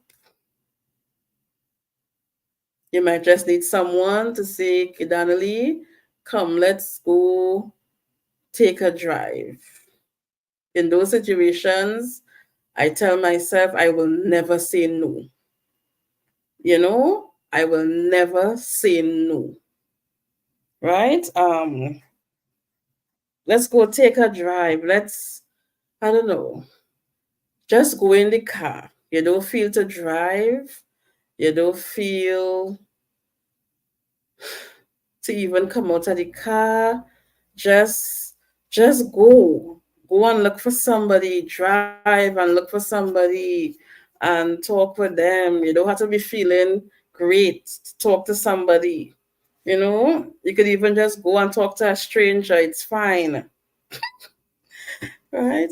But guys, I Oh, hi Nasa. Naz, I saw you before. You are not you are not a new person to me. Hi, Naza. How are you? Oh, let me make you. Yeah, yeah, yeah, yeah, yeah. That makes sense. Just new. Let me make you a moderator. Where is my phone? Oh, the phone right in front of me, and I'm asking for the phone. I had the phone line up with my video, so it camouflage. Right, let me. Oh, I can't do moderator in portrait mode. Oh my gosh. I can't do that in portrait mode. So look out for me when I have my next live. Please. Right. Hi, it's KNJ. How are you? Welcome back, honey. Well, at least I know who you are now. Yes. I hope I'm not mixing up that person. Yes. So, guys, so take care of yourself. Be patient with people. Some persons have undiagnosed mental health struggles. Be patient. Look out for your friends. Um, yeah, that's the most I could say because the struggle is real. The struggle is real. Yeah. So I don't know if you all know anybody who has an anxiety disorder or even depression or any other, whether it's a mother, father, child, it could be very tough, but it really requires you um, to be considerate, to be considerate of others, right? Really, really, really be considerate. So how do you all feel about what I just shared? What did you all have any takeaways from what I shared? Did you all learn any particular thing? Maybe one thing you learned, or something that stuck with you, something that you are thinking about differently, something you didn't know about me. What are you thinking? Oh no. Are you saying no, no, no, no, no? I thought you were saying this is Miss V. Oh gosh, you are greeting Miss V. Hi, Miss V. Guys, Miss V, NYC. Let me see if I can pin her. Pin her comment. If you all can visit her channel and show her some love, will be nice. Where is Miss V? Where is Miss V? She came in and I got so caught up in my story, I did not get to. Oh, look, I see it. Yes. Oh, Jamison. Oh, I think I could now see. I can't do moderators. Jamison, you need to come back to my next live when I'm doing a live. The live where um the video is landscape and I will make you moderator. All right. Bring up your clean self. Yeah. So guys, I'm a changed person. The DKC of years ago, I don't know, I must get a timestamp of when this whole thing started. I think it was 2016. think that was in 2016. 2018.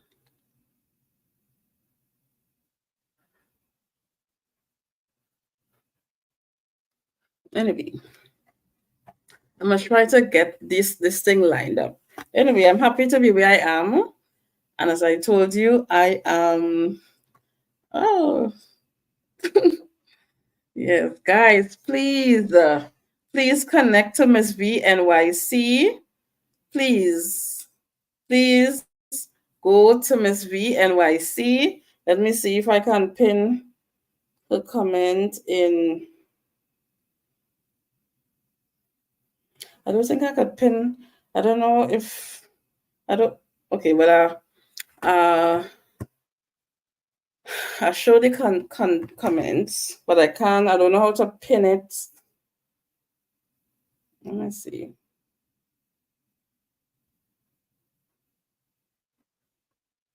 I don't know if it's just my phone or what.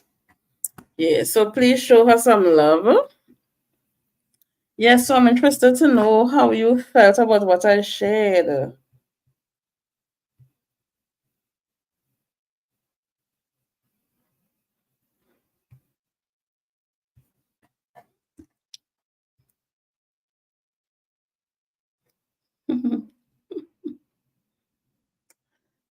What you think? What you think? Yeah. But I'm happy that you all supported me. What I can do now is let you listen to my song. Right, this is a song that I wrote, and I went to a studio and recorded. Just in case you are new, and if you are one of the oldies or the regulars, you would enjoy it as well. So this is my song. It's called Yours Truly. All right. So enjoy.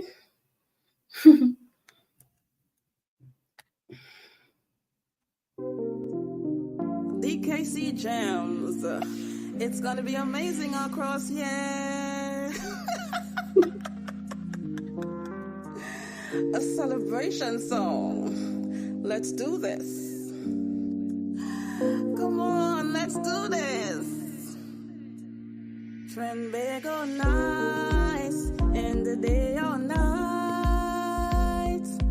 Yours truly, DKC. Tobago's blessed, north, south, east, or west. Yours truly, DKC. But we love all the rest. Philippines, US. Yours truly, DKC. We love you, India, Jamaica, Kenya. Yours truly, DKC. We know you come from far. Whitey played on car. To yours truly, DKC. Sunshine, land and sea, a natural beauty. Where sweet love is free, happy matrimony, a Pigeon Point jetty. You have travel plans to Caribbean islands, fun and celebrate. You better come before it's too late. Boy shots. Oh my word. Yeah, to grow and learn, but this is her home. Yours truly, DKC. Hashtag DKC1000, the winner is Darling Bustamante. Yours truly, DKC. Road to 5,000. Yours truly, DKC.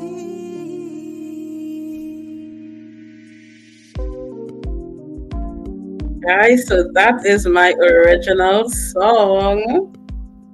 It's about my channel. Yes.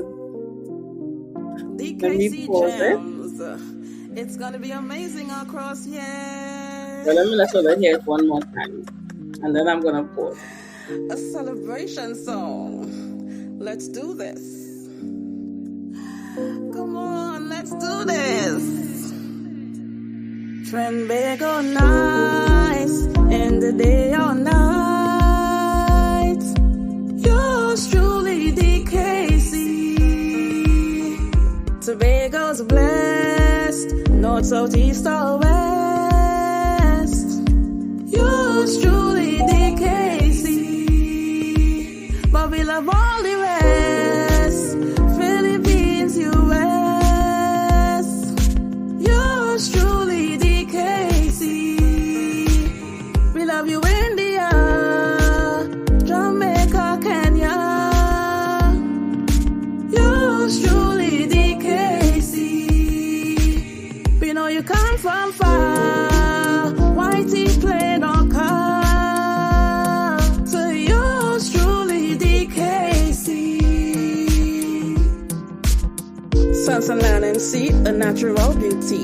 Where sweet love is free, happy matrimony, a Pigeon Point jetty. You have travel plans to Caribbean islands, fun and celebrate. You better come before it's too late. Boy shots! Oh my word! Yeah, to grow and learn, but this is her home. Yours truly, DKC. Hashtag DKC1000, the winner is Darling Bustamante. Yours truly, DKC. Road to 5,000. Yours truly, DKC.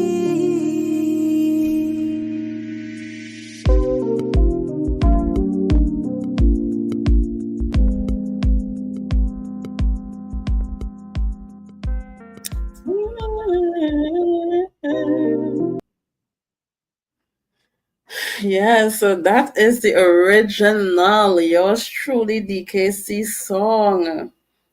What the lyrics? I hope you all enjoy the lyrics. I hope it makes you want to visit Trinidad and Tobago to get to swim in our beautiful oceans and to meet our fantastic, well educated, intelligent people. People that have their own struggles, but they are fighting the fine fights. All right. And I hope you get to come to Tobago. If you're going to get married, come to Tobago. Let Tobago be your destination wedding venue. All right. Get married on Pigeon Point Jetty. Well, that is one of the parts of the song. Right? Trinbago, nice in the day or night. But Tobago is blessed, north, south, east, or west. Oh gosh, I love Tobago. I love living in Tobago. And in reality, I don't think Tobago is better than anywhere else. All right. That's not the agenda I am pushing. Right. I just really love Tobago and would really want people to know about Tobago, right?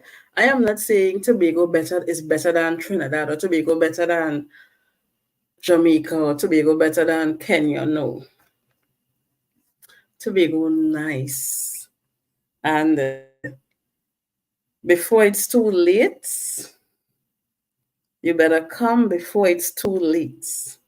You better come before it's too late. You know? And you can never tell when it's too late because this life is very fickle. So it means put it on the list, put it on the bucket list. Coming to Tobago. If it's on the list and for whatever reason you don't get to achieve it, it will be given to you in honor. I would put it down as though you came. You understand? So put it on the bucket list. Put it on the bucket list. Let it be on your list. I plan to go to Jamaica. I plan to go to Africa. I plan to go to Tobago. You understand? Put it on your bucket list because Tobago nice and you don't want to miss out. Yeah. Some people have a lot of experience with in life. Like for example, you're born in one place, and because of maybe your parents migrating, then you moved to another country, and then from there you probably got married and you moved to the country where your mate lived, and then you moved to the next country to work. I don't have that story. I don't have that story. My story is I was born in Tobago. I lived all my life in Tobago, but 2.5 years.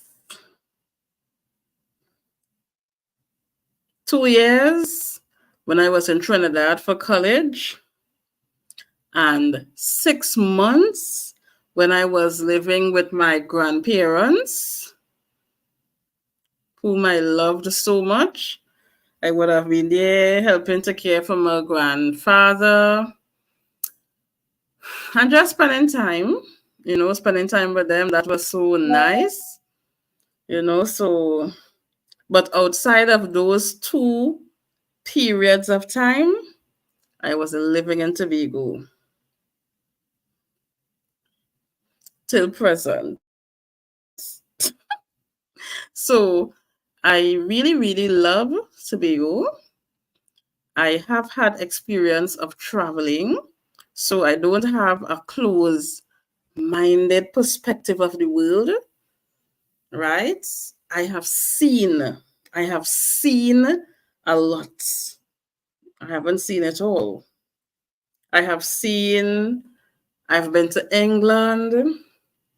I've seen, I don't know what else is there to see that I don't know. But there's nothing like experiencing different countries and seeing what people experience. But in terms of the basics, I have been to other Caribbean islands. I know that Tobago is not the only beautiful Caribbean island. Before I went, before I went to Barbados, I thought Tobago was the most beautiful, has the only beautiful beach. I mean, remember, okay, of course, now that there is social media, there's a lot more knowledge, right? But there was this thought in my mind that Tobago has the best beach. It's like Tobago is the only country where the water is blue and beautiful. That was my thought, right? I have been wiser because I've been exposed, right? When I went to England, did I break any of my misconceptions? Not really. But I guess by then I was really, really into social media and following content creators who were travelers. So there wasn't like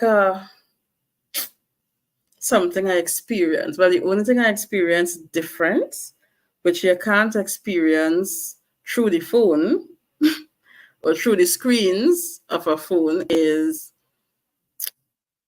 cold weather.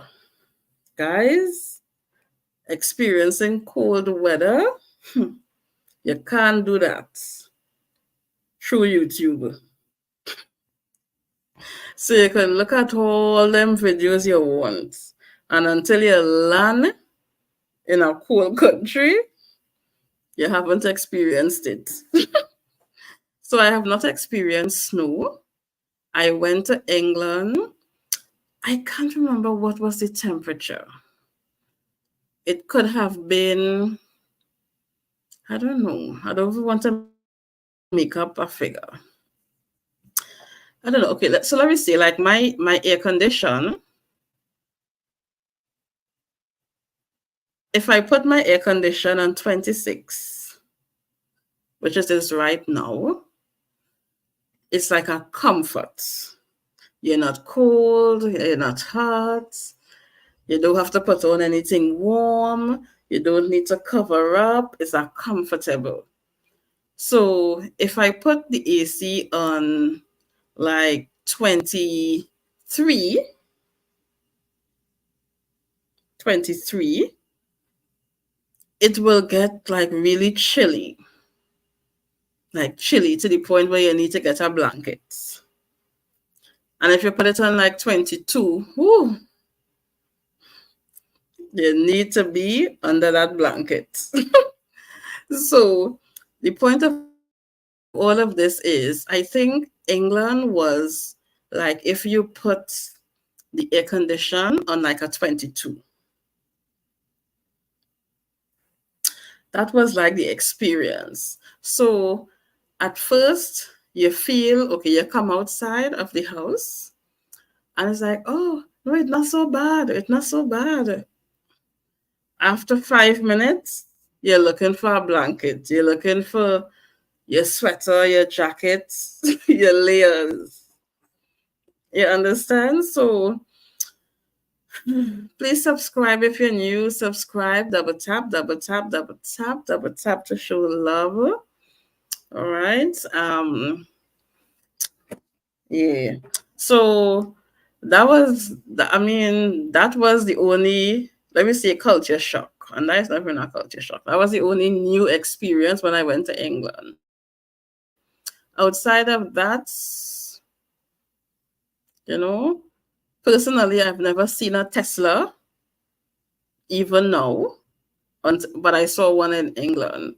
But I know Trinidad has Teslas, but that was my first time seeing a Tesla, right? I went to States of Jersey, which is a little island off of England, the same way Tobago is off of Trinidad. States of Jersey is a little island like Tobago off of Trinidad, off of London, so off of England. All right, so it was nice to learn that it's like even a country as England, the island of Jersey was very similar to, in terms of the relationship, governmental relationship. It's like I thought, now I know like St. Vincent and Grenadines. I don't know anything about their governmental system. All right, even though they are a twin island state. Up to now, I don't know. All right. St. Kitts Nevis. I don't know what is their governmental relation, if it is similar to us.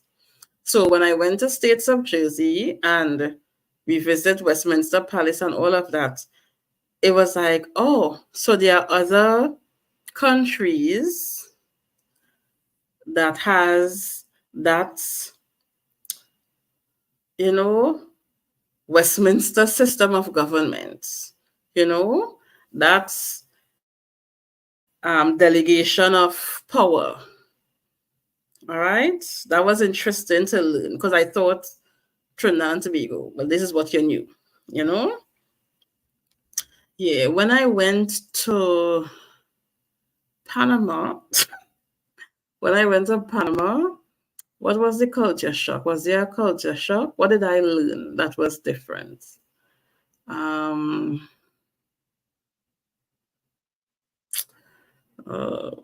What did I learn?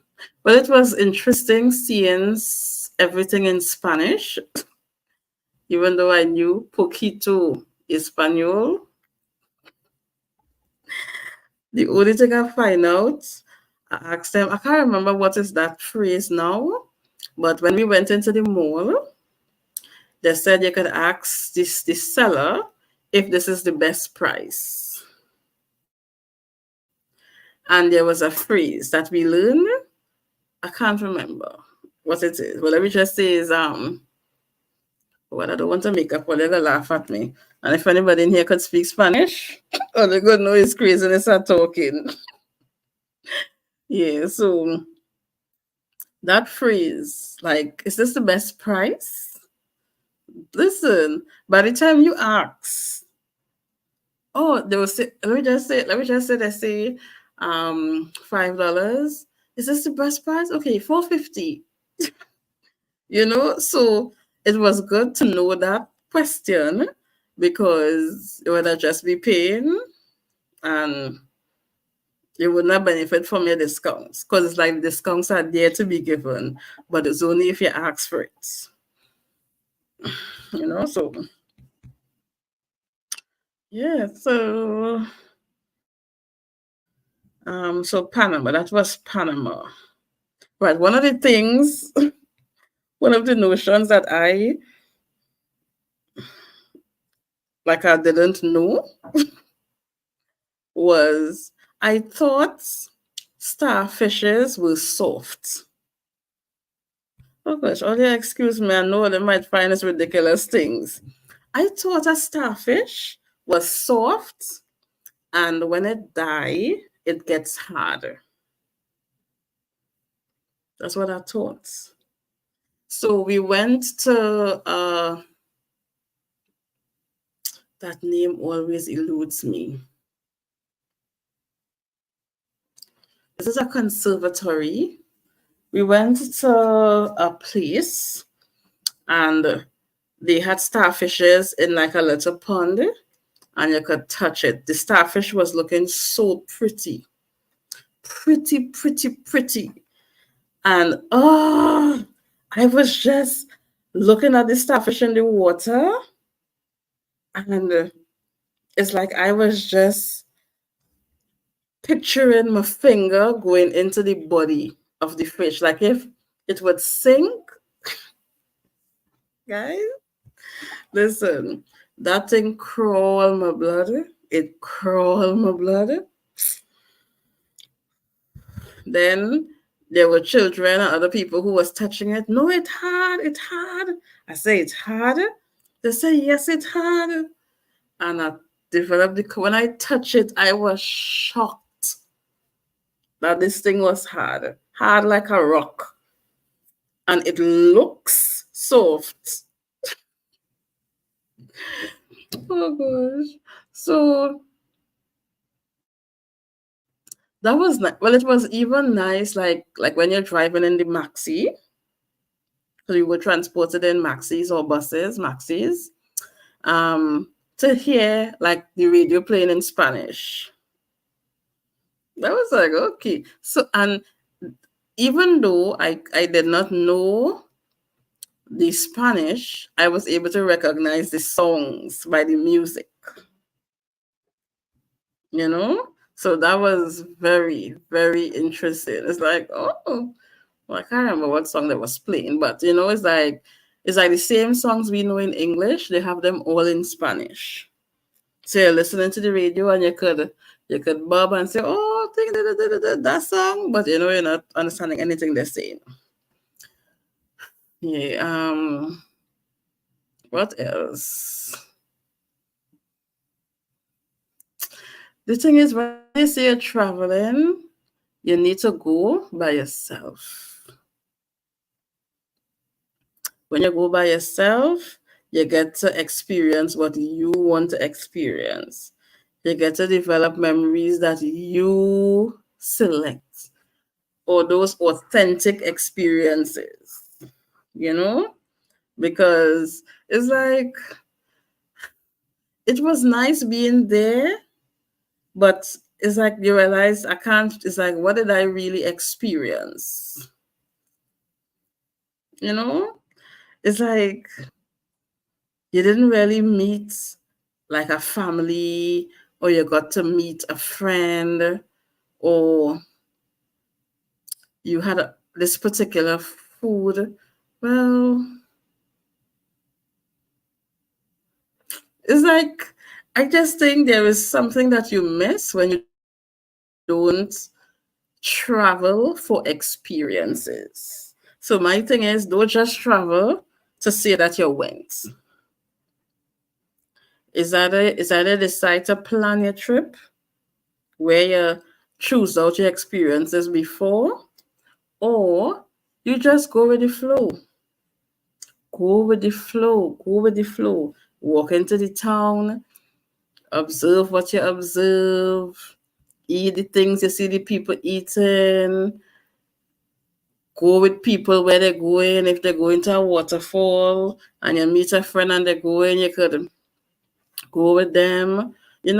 Just experience life like the people. To me, those are the real authentic experiences. When I went to Guyana, though,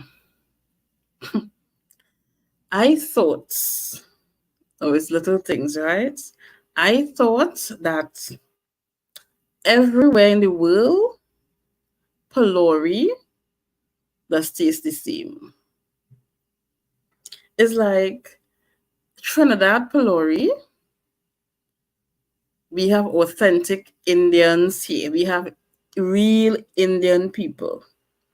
And they just make Pelori. Pelori is an Indian delicacy. So basically, all the Pelori I eat, whether it's from Black people or Indian people, the tastes pretty much the same.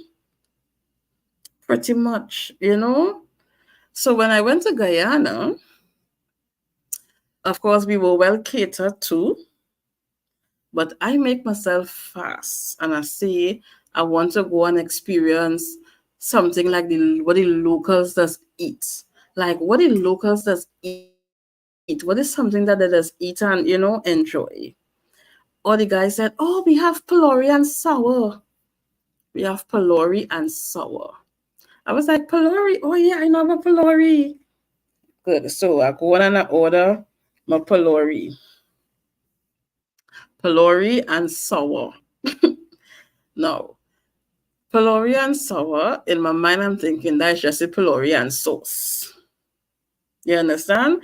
Now, Pelori, for those who don't know, is like, it's like a,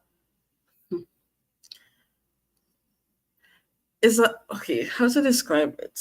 It's like a very soft batter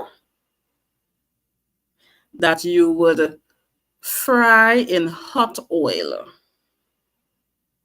So you're making flour and water, which you will season it up with salt and if you want to put saffron and whatever spices you want to choose, right? So you're making it soft, like a liquid, like a soft butter consistency, and you are frying it in hot oil so that you have little balls, right? So if you were to fold your hand like this to your knuckle, that is like the size of a pelori of one, right? So you could buy a bag, a clear bag with like, let's say 7 in it, and they will add a sauce, right? Now the sauce could either be, it is always sweet, right? It is often sweet, like if you make tamarind sauce or mango sauce or pumpkin sauce. You can make all kind of sauces which are sweet, right? So you have your pelori, which is the fried batter, and you dip it in your sauce and you eat. It's like a snack. Anyway, so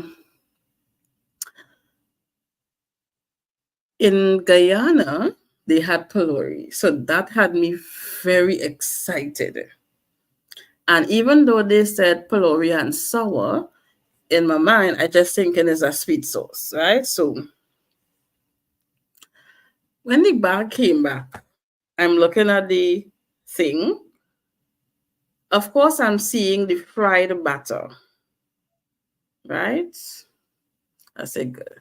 But then the sauce look kind of normal, but it's until you taste it.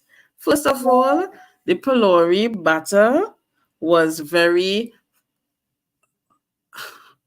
what would to use? Firm or hard?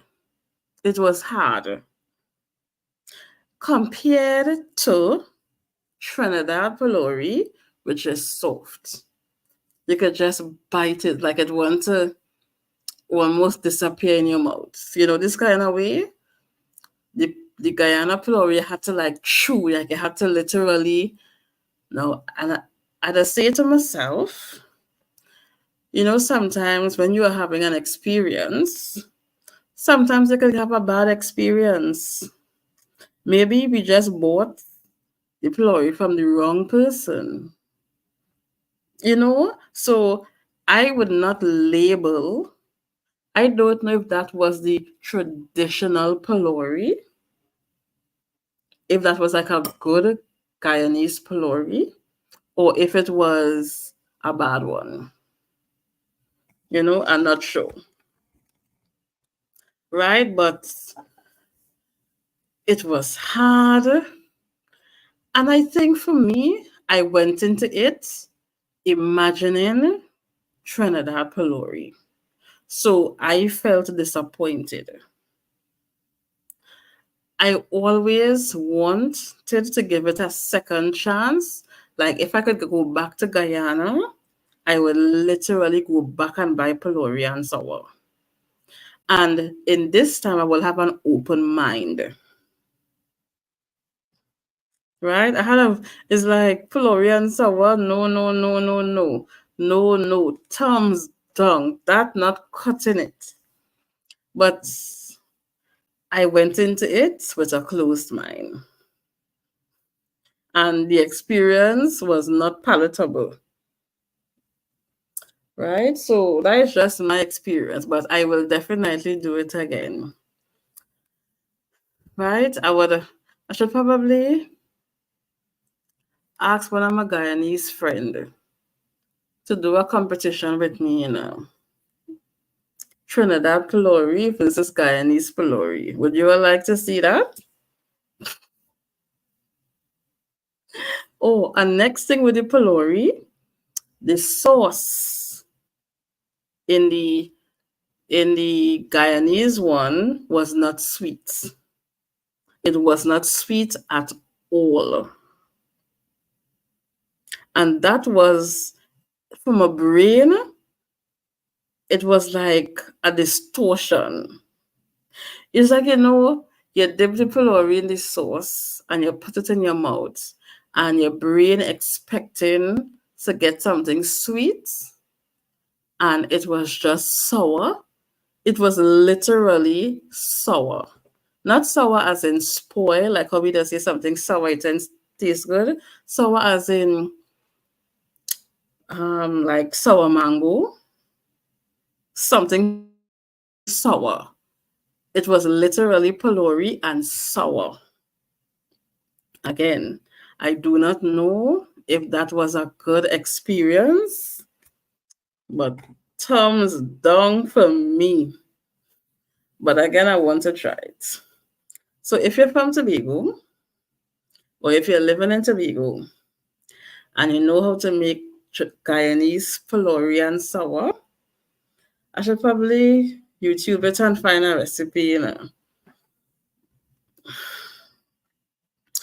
I want to try it again with an open mind, not with a Trini mind. Oh gosh. So yeah, so that was a nice experience. It really, really was traveling to those countries. But again, I'll do it alone next time. Those times I did it in groups with people. So it was like a more, when I said a group, it's like a group of students, like a large group, you know. So and students you were like responsible for. So it wasn't a case where you could have fully been immersed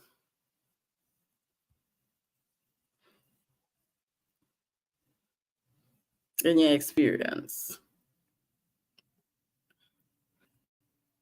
Hmm.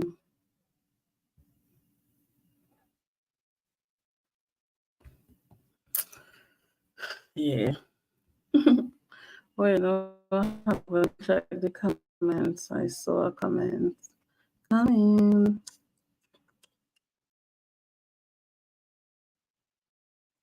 Let me see the comments.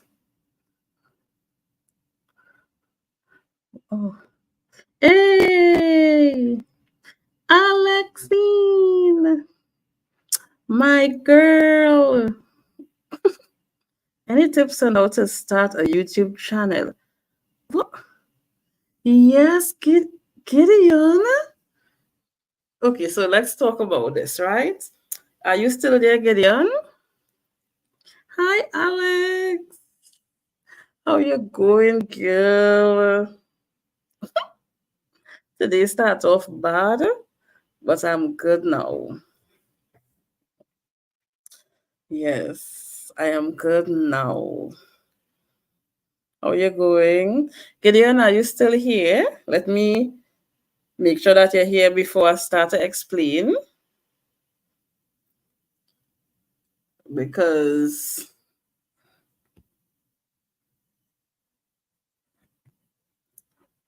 oh, yes, okay, good. So, all right, so in the chat, have Alex H. Alex H is from Maryland. She is also a YouTuber. All right. We have Miss V NYC. She's a YouTuber as well. Very supportive community. Right. Now, so how do you start a YouTube channel? Now, the fact that you're commenting, Gideon, means you already have a channel. All right. Did I let me pin you? Guys, can we please go across to Gideon and show him love? Gideon, you are going to get your first few subscribers tonight. Right. So Gideon, to start a YouTube channel, you have to have a YouTube account. The fact that you are commenting, you already have an account and you already have a channel. All right. What you need to do is go outside, record a little video that's about a minute long, and post it. That will be your first piece of content. And that's it. And just keep posting. Just don't stop. And tell other people, hey, Alex, subscribe to Gideon. How much subscribers do you have, Gideon? Oh, no, I need to do it from on my phone. I don't know why I cannot see the option to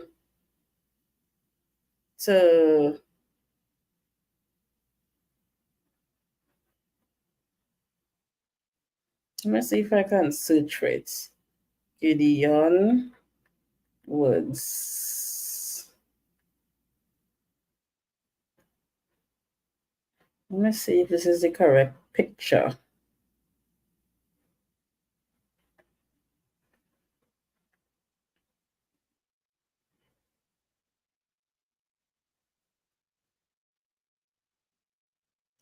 All right, so it's that picture. Yes, I've taken from the correct account. All right, so let me go back and look for it again. Make sure I'm on the correct.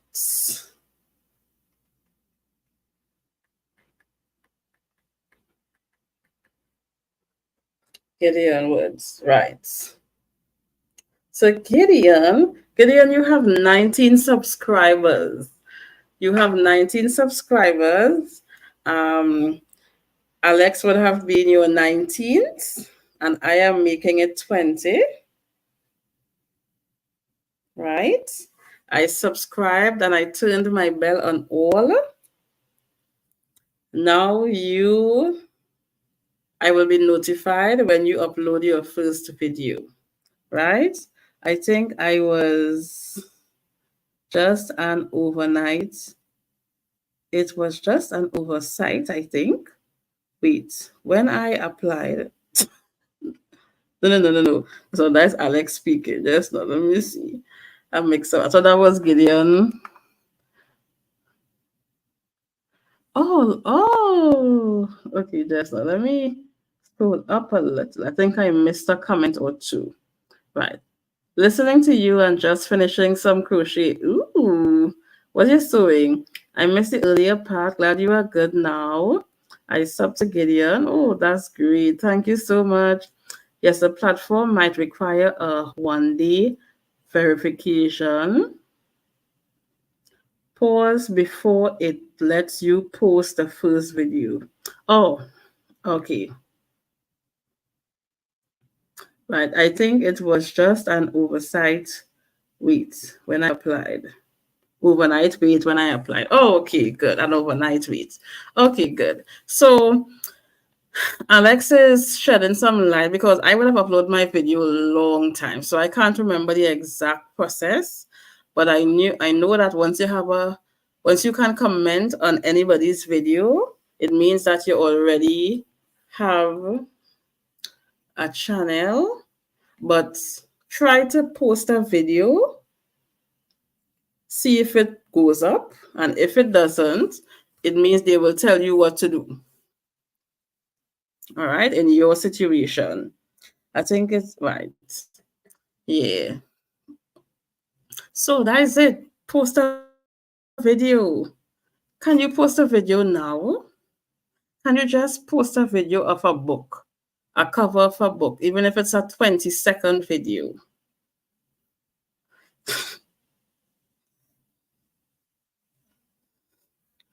Yes.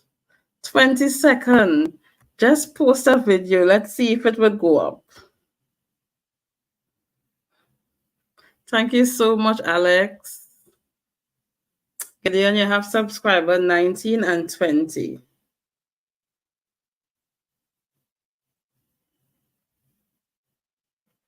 Even though, it now turned to 20. Right. So, Gideon, all you need to do is post a video. It could be a short video.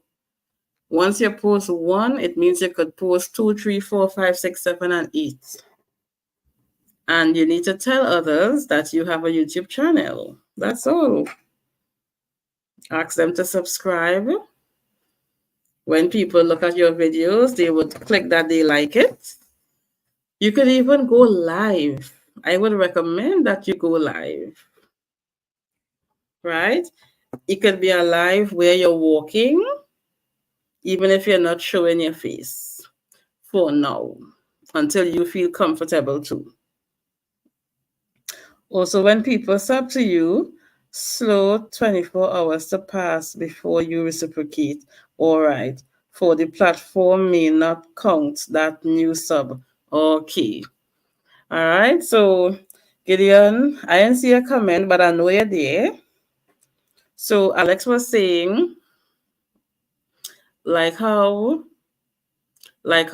we just subscribe to you, you may want to just go and subscribe to us again the same day, right? Like the same moment. So don't subscribe the same day, wait 24 hours. So Alex just subscribed to you. Don't subscribe to her as yet. All right, wait until tomorrow and subscribe. Because the YouTube algorithm will treat it as though, yes, I understood. They will treat it as though you all just made an arrangement. I sub to you, you sub to me, without any substance. But they want to know that you really did enjoy her content, and that is the reason why you're subscribed. Not for reciprocated subscription. All right, which we would call bananas. Right. So Gideon, you need to post your video. I hope when I wake up in the morning, I see that you post a video. Eve, well, let me go over to one of my accounts that I don't have a video.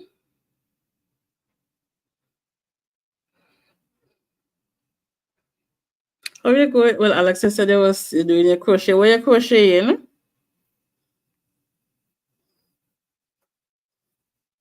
Are you crocheting a scarf? I know it. I think now it's fall. Now it's fall, right? Yes. Now it's fall, so you're probably sewing a scarf to prepare for the winter.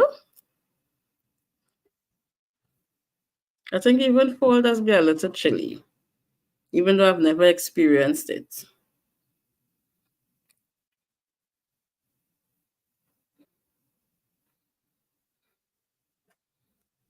Right, let me see if I were to post a video. No, I already post one here already.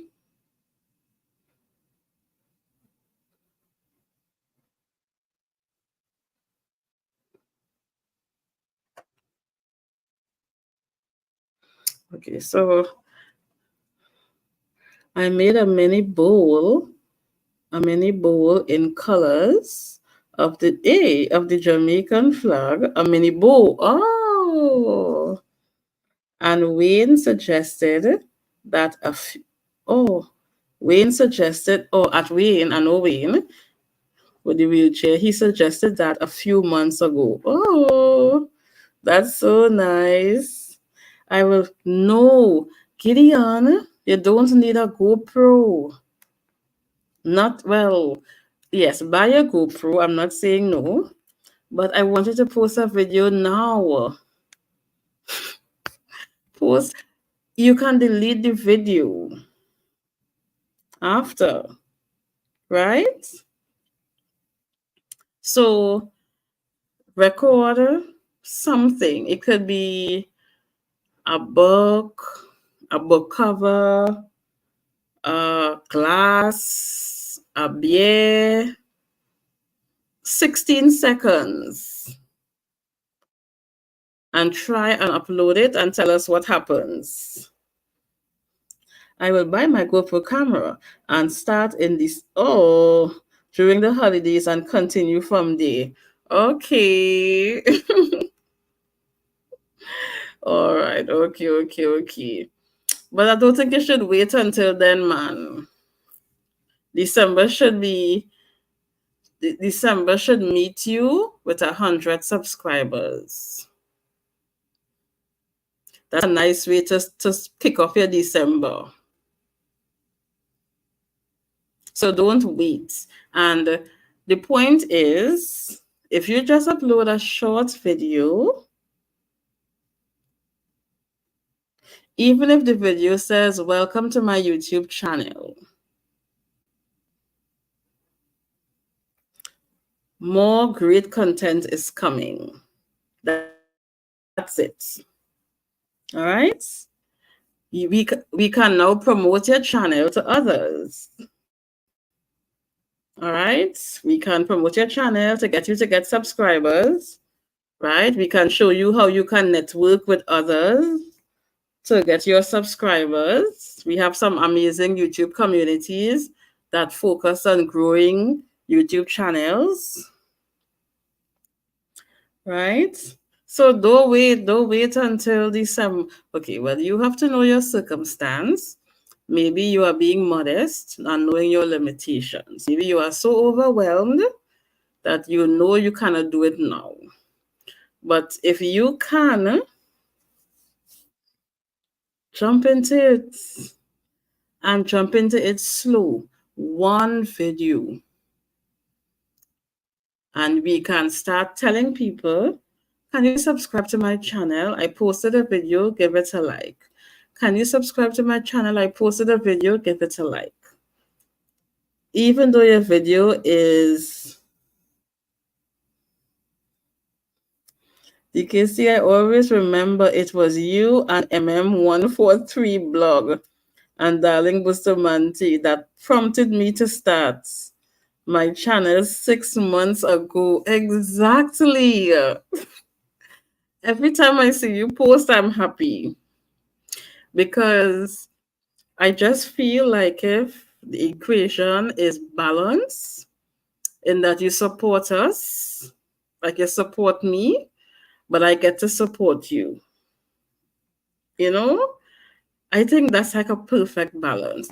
And I know that's not that is not the important thing, right? Because there are many content creators you enjoy. And before I had my YouTube, I wasn't thinking that I want them to support me, right?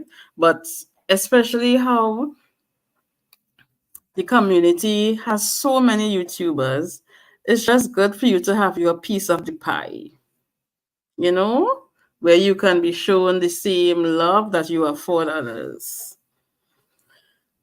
Yeah. But do you think it's a good advice to ask Gideon to post a short video?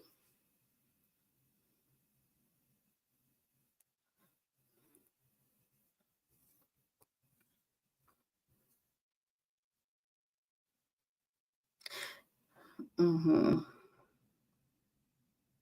You know, I'm having a problem personally. I am learning and I don't know what to make of it. If just now my phone just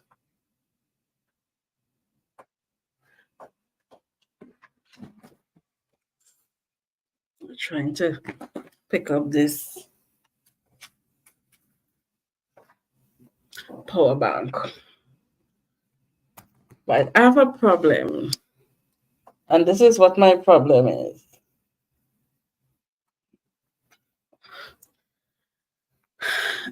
I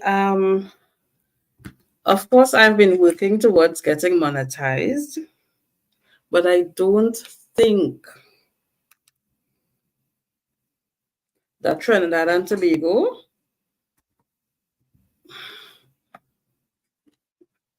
can join the YouTube partnership program.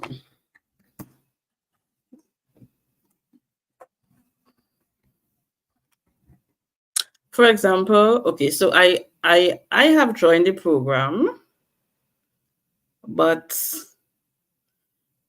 like for example, okay, so at this point I have just over 3,000 subscribers, which means I was able to join the program early, right? So now I can get super chats, I can get memberships, super thanks stickers, and things like that, right? But even though I am seeing that option,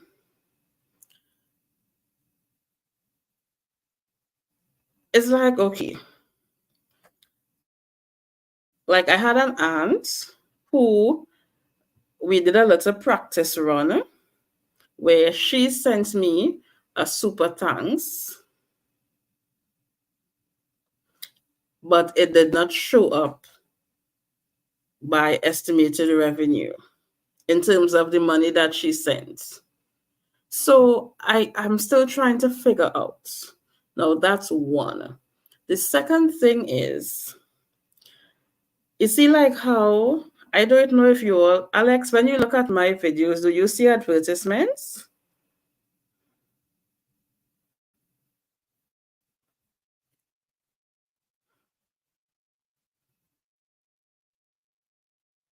Yes.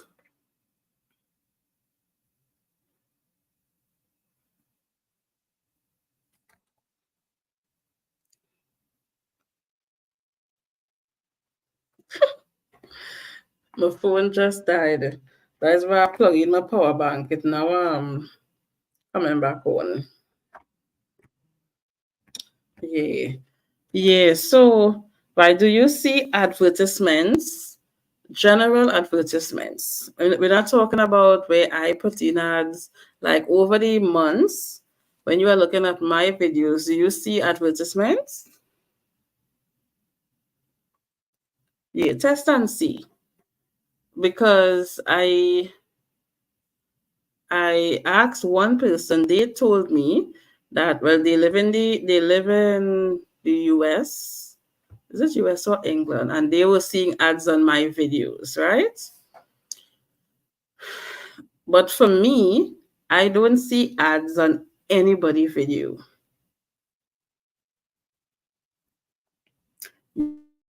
It, right. Okay, good. I understand that. I understand that. But I think I learned that from the other creators when they talk. Come on, don't embarrass me, Lighty. Right. Yeah. So, but my thing is,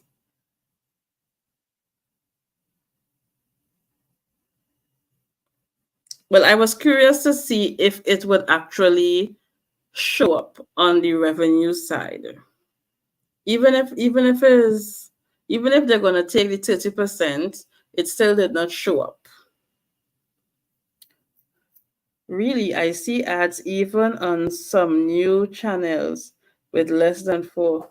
Right. I don't see no ads. Listen, Alex, if I look at your videos, I am not seeing any ads. And I want to see ads. It's like to me, I want to support in that way. But in Trinidad and Tobago, it doesn't seem like we see ads. We don't see ads.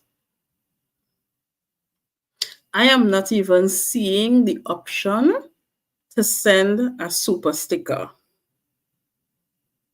I am not seeing the option to send a super thanks.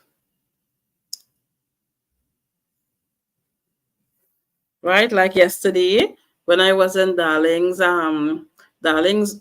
recently was able to join the partner program. And I was there when one of her subscribers sent her a contribution, sent her a super chat, right? And I've said, okay, let me go and see if I can send one. Let me see if I can send one. But I am not seeing any way to send one. Or maybe you have YT Premium ad free. But how I get YT Premium? I don't know. I've never. I don't even know what is YT Premium. There's a YouTube Premium ad free.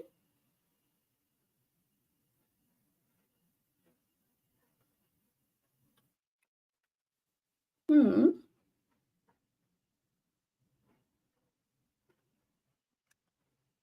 YT Premium ad free.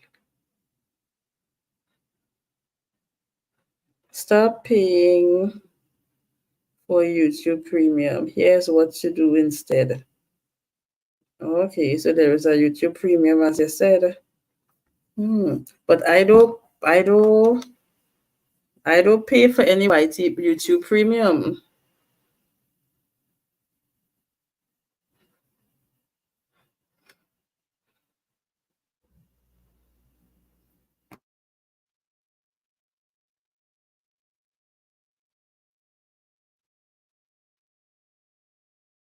Um,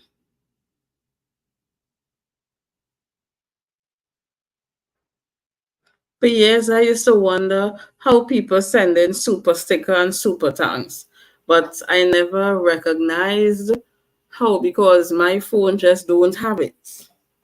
I always ask, is it always asks me if I want a free trial. Oh, I know not, I have not tried it. Okay. Hi, Watch Green Cooking. Hi, Watch Green. How you going? Glad to see you in the building. Glad to see you in the building, honey. Alex, Watch Green saying hello to you. How you going, Watch Green? What going on? What's oh yeah, okay, that's good. That's good. That's very good. Well, I am doing better now than this morning.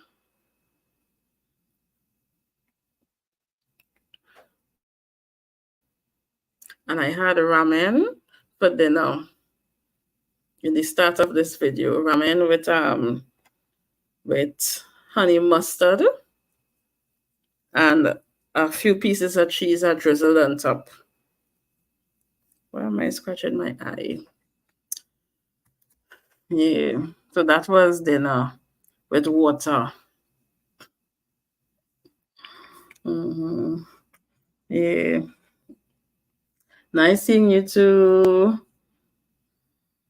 Yeah, it is very yummy. So when I do ramen, I drain out all the water and I just add the mustard enhances a cheesy flavor. So I do the honey mustard, which adds a little sweet mustardy taste, and then I do the cheese on top. Very mild, and it was so yummy, so yummy. Double tap, like the video. Double tap. Yeah, so I don't want you all to be off balanced. If you have something to do, please don't study me. I appreciate your support. You could leave me running, just leave me playing, and you can do your multitask. I see the money symbol icon of a dollar bill here at the bottom right side on my channel, right? But it doesn't appear to be showing up in the revenue, right? Well, I know it's just one she sent, and it was like a practice, right? Which I am seeing the comment and I'm seeing the money, but it is not showing up in revenue. And I don't know if it is linked to the fact that I cannot see ads, right? I cannot even give a super thanks. I cannot give a super chat. I always wondered how people just do that. But now I'm really recognizing that something is actually wrong. So I don't know if there's something wrong with my channel. I'm not stressing about it, but I have you. I have your previous video on TV now. It just started. Okay, so you will tell me if you see any ads. Okay, good. But I don't see any ads. I look at Marwa, I look at D, I look at you, I look at Darling, I look at Watch Queen Cooking, I look at everybody. No ads. It never shows. And on those channels, I don't see any dollar sign. Let me see, let me show you all proof. Look. Let me go to Alex H. Alex, Alex H. Alex in the return next, Alex H. What going on here? We have an imitation.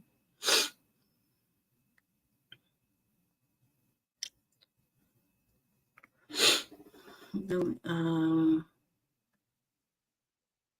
did you look at your studio. Yes.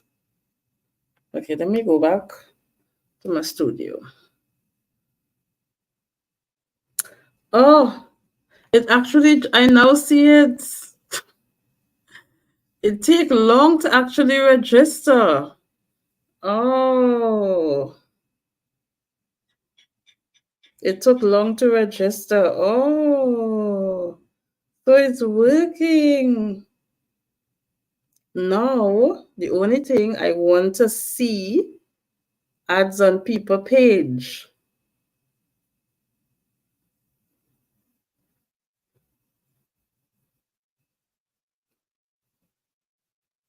and to be able to send super thanks and super chats. But that is what I'm not seeing. I wonder if now that it's register, if it would the Diana Kemi and Baby Caro channels have many ads. Right. Right. Oh, so I could probably check out one of them and see. Okay, let me check out. I don't tell you, I don't see no ads on anybody video.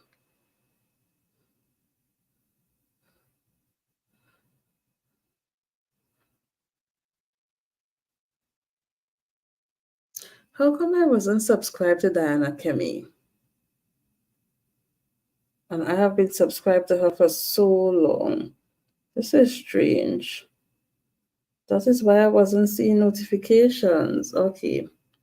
All right, so let me click on the latest one.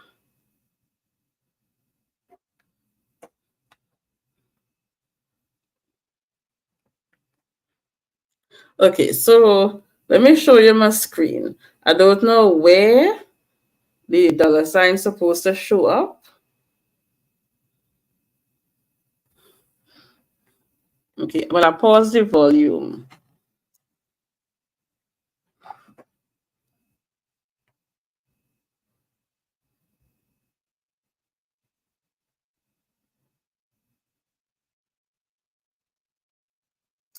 I wonder if the light is too bright just now. Let me see if I can pause this light to see if that is going to just now. Sorry for being so shaky. Hold on.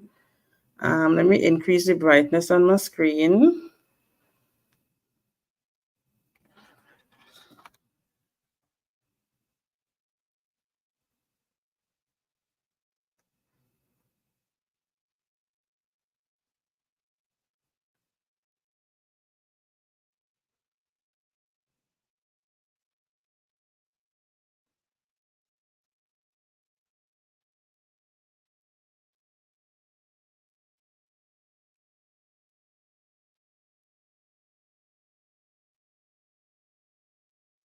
I don't know when the first ad is supposed to show up.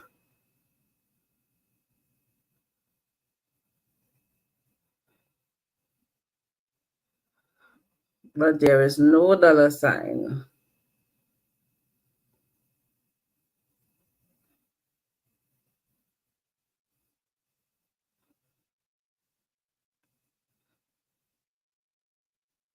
And I'm telling you, I have looked at Mawa for over 9 years.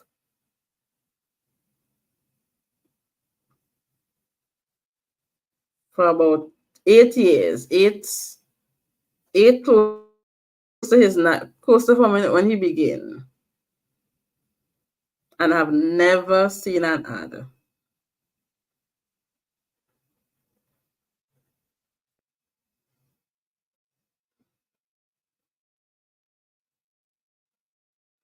You see that? No ads. No ads, no dollar sign. Never, ever, ever.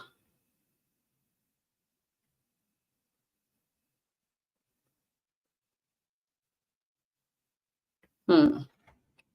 So um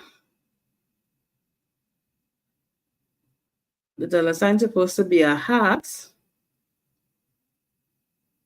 Uh, if is your YouTube app updated? Okay, let me check. Let me check Google Play Store. Play Store.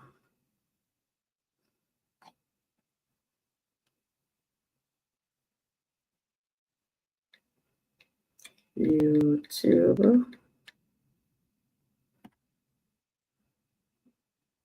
It's saying installed on all devices. Open.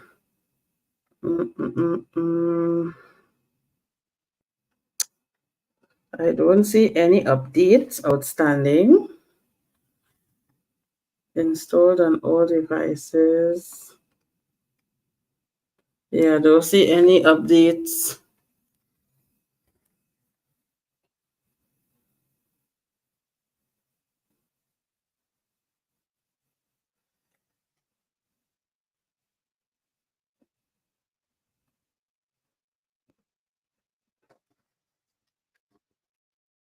I don't know. It's like I never it's like even though I would hear them saying, please look at the ads, please look at the ads. It kind of never really connected to me that there was something I'm not seeing because I just don't see ads. Is your YouTube app updated? Hmm.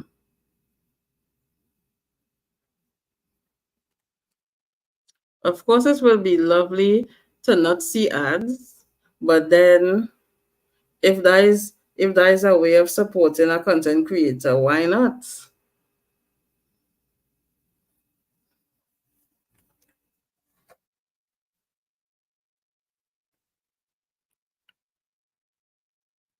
Hmm.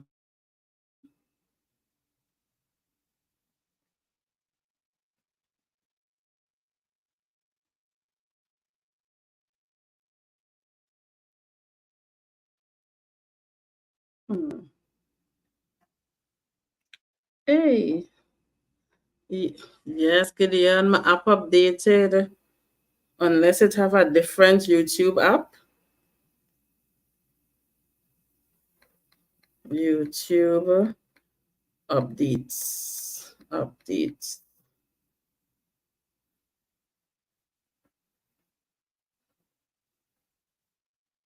How to get a new YouTube update?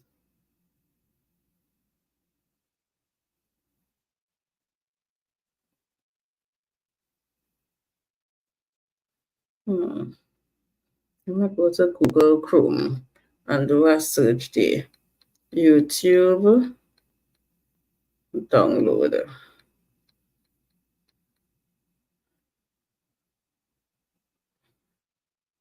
How about this? They're showing all kind of YouTube downloader. Other message. YouTube app. YouTube app. YouTube app. I wonder if it will show up on the laptop. Let me see something. Let me check just now. Let me search a YouTuber. Let me do Diana Kemi again, as you said.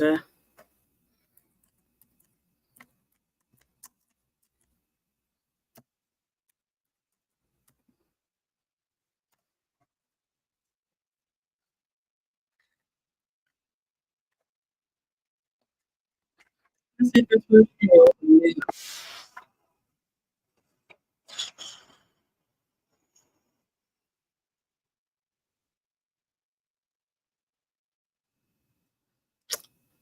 All right. Let me see. I mm, mm, mm. I post a video, so I don't know if you are hearing the video. So as not to create any thing. I'm seeing subscribe, thumbs up, thumbs down, share, and three dots, and then it says clip, save, report.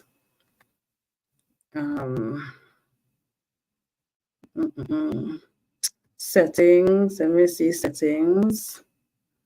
Playback speed off. Play quality. Suitable volume. Ambient mode. I don't see any such $sign.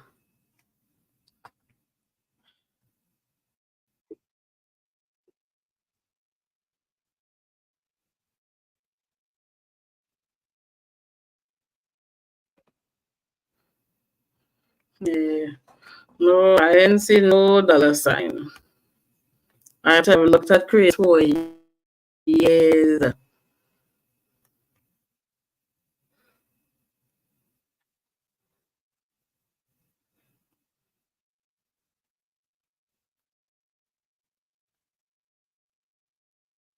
I'm trying to go back to see the comments again. I wanna wake up with you. Oh, let me see. Is your YouTube updated? Bro, it's 10, 10, 10:06, 10:07. Oh gosh, yes, Tyler.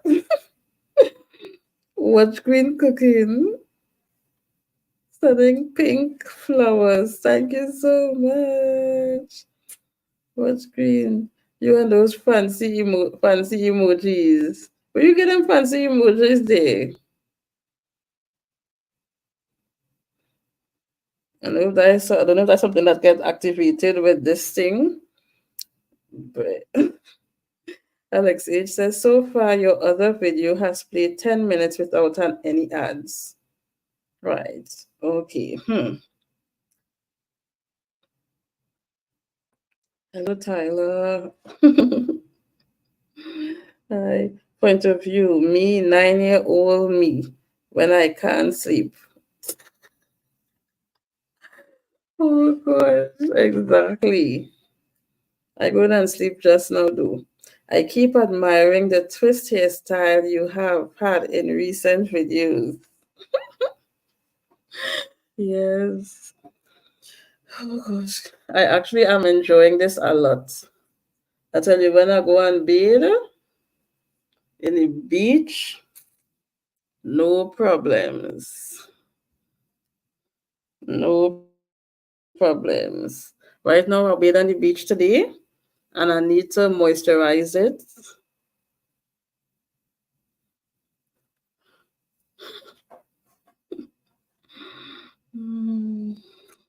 Need to moisturize it. Yeah. Watching one of your videos right now on TV, no ads as yet. You see, I don't understand. Now, I know I'm not monetized to the point where I could add ads, so I know that for sure.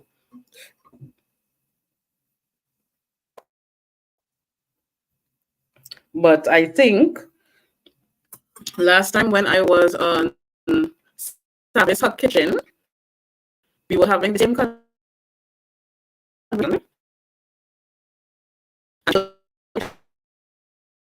and she was looking at, she said she saw ads. She saw ads in, yeah. She saw ads in my shorts. So go to my shorts. Oh, watch poor Alex having to be overworking here now. When she should be relaxing.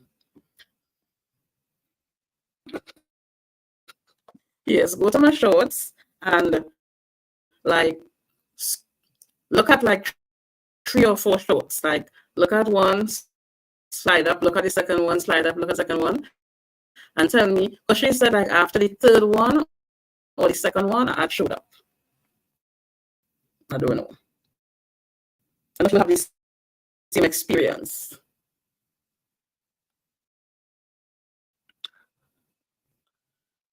Oh my gosh, your mommy not coming home until 3 a.m. That's why I can't sleep. Oh gosh. I saw on the internet someone said, what does not do not use do not see ads in Barbados. Oh,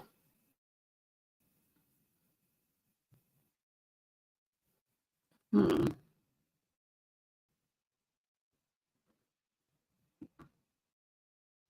Yeah. Yeah, I actually started my process to watch Queen. I did it for myself.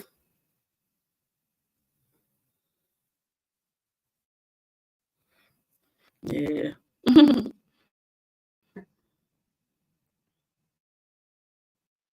Yeah. I'm supposed to start taking biotin, which is a hair multivitamin tonic thing to keep my hair healthy. My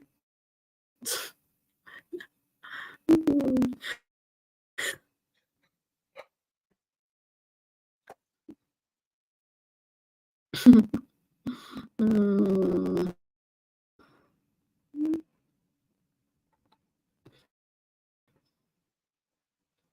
Oh, you did it. Oh, well, I have to come across. Why I never even noticed? I'm gonna go across to your channel and macro a little bit.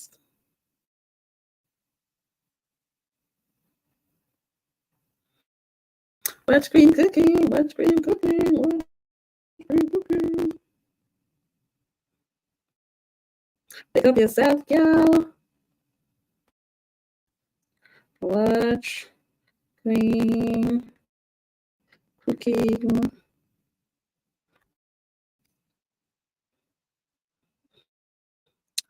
Hmm. They're showing me all kind of thing.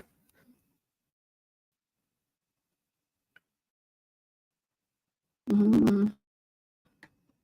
Let's see if I can use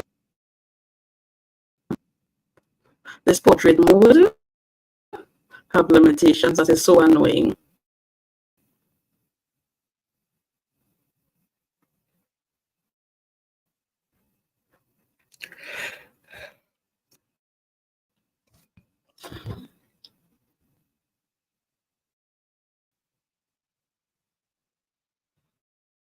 Hmm.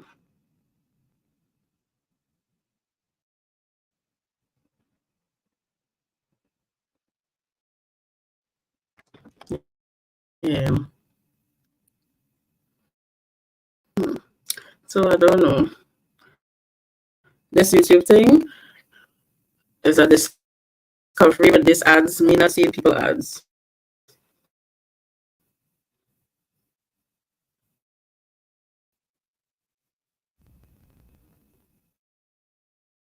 So when I sit down to look at YouTube, is YouTube that content, no ads.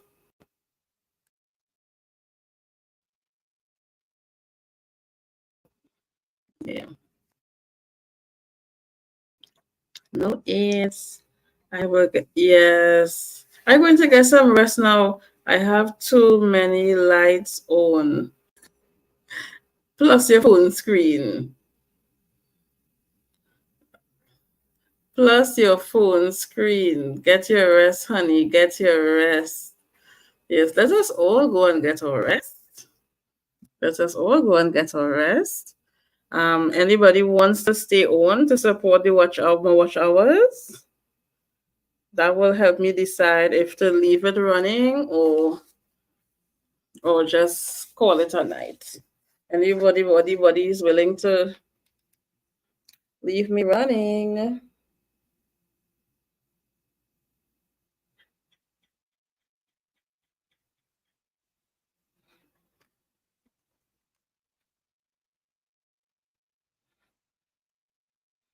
Hmm.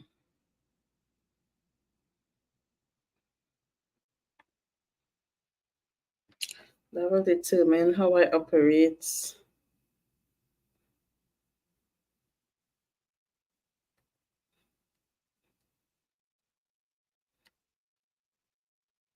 Hmm. Yes, thank you so much, Gideon. To update, go to Play Store, click your profile picture, click Manage. Okay, let me do that. So I'm going to Play Store. Mm, If this work, I will be so glad. So I'll go to Play Store, click my profile picture, click on Manage Apps and Devices. Oh my gosh, 6 updates pending and 1 install pending. What is this?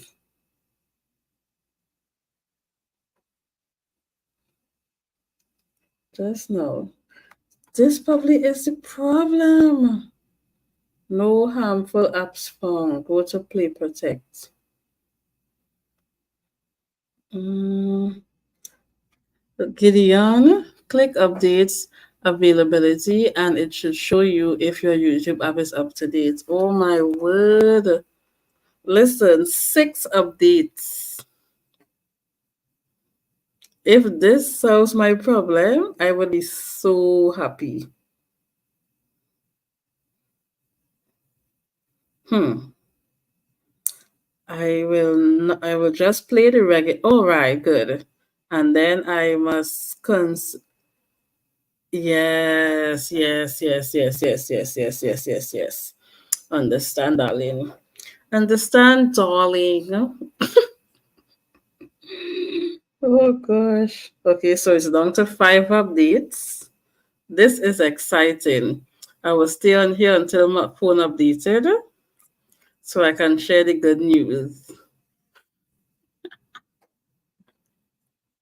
So it was on 6, now it's showing me 5 updates to go. This is so exciting, eh? Gideon, I don't know where you find this good information. Because normally when you go to YouTube, go to Play Store, and you search for an app you already have downloaded, it will show you if there's any updates to update.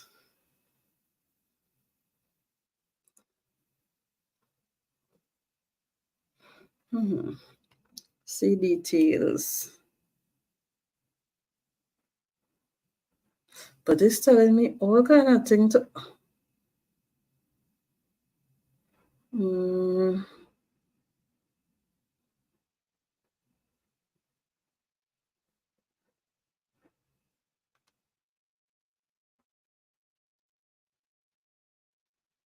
Google Photos, but this is like all kind of thing downloading.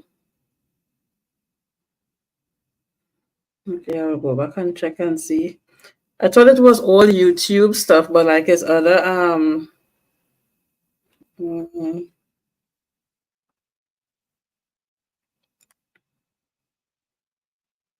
One more to go, which is Facebook.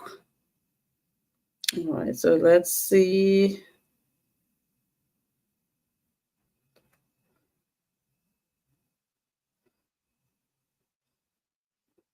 All right, so we updated now.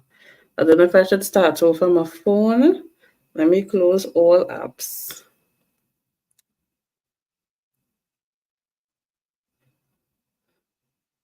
Okay, so I'm seeing my stuff. I see what I just normally see. Now I need to go and see if I see in ads or if I see in the dollar sign on anybody video.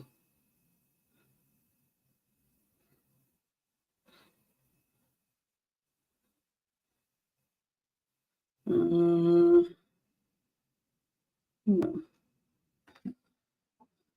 I'm seeing. Okay, let me go back to Diana Kemi.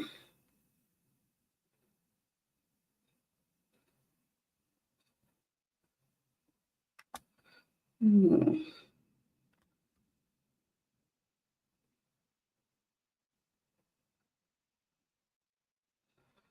No, me ain't see no. I go start the phone and see, but Mine say no change to that dollar sign thing. Mm, yeah. All right. Yeah, so I guess that is, I have to still work out. Maybe it's a Trinidad thing. I have to see if I could borrow somebody else's phone tomorrow and see if they see an ads to know if it's just my phone or the whole of Trinidad and Tobago. Yeah. Or my accounts or everybody accounts, in Trinidad and Tobago. Yeah. So thank you all so much. Thank you all so much. You all are the best. I appreciate your support to the end. Thank you, Watch Queen. Thank you, Alex. Thank you, Gideon. I'm looking forward to your next video, to your video upload tomorrow. Use your phone. Take a little video. Don't worry about the quality. That way we will work towards getting 100 subscribers by December when you're ready to start. Okay? If you get a subscriber a day, 2 subscribers a day, 3 subscribers, keep on building little by little. I will just, oh, right. Yeah. So thank you all so much, guys and girls. I wish you all have a good day tomorrow. Thank you all for your support tonight. I do appreciate it. Yeah, I do appreciate it. Thank you so much, Gideon, for the tips. And I hope my sharing my story would motivate you all to, look into your mental health. Yeah. You're welcome. Thank you. You're welcome from Watch Queen Cooking, Travel, and more. Yes. Is this a second channel? Or is to me I've never recognized that you had Travel and More attached. Is this one of your ninjas?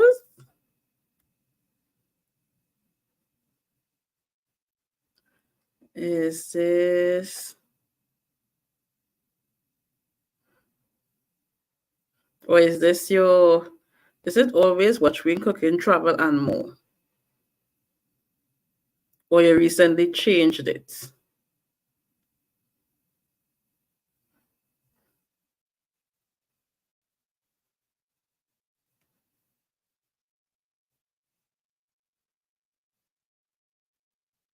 Bye, Tyler.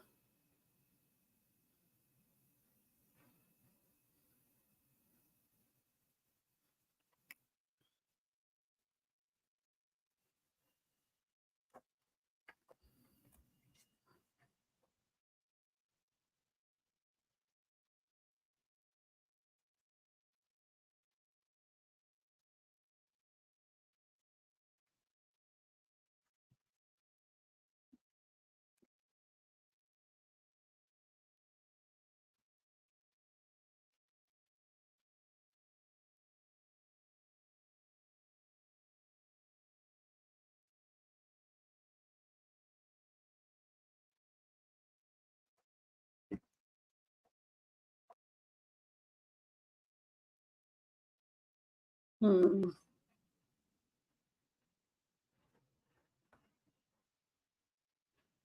So night. Take care, lovies. See you tomorrow.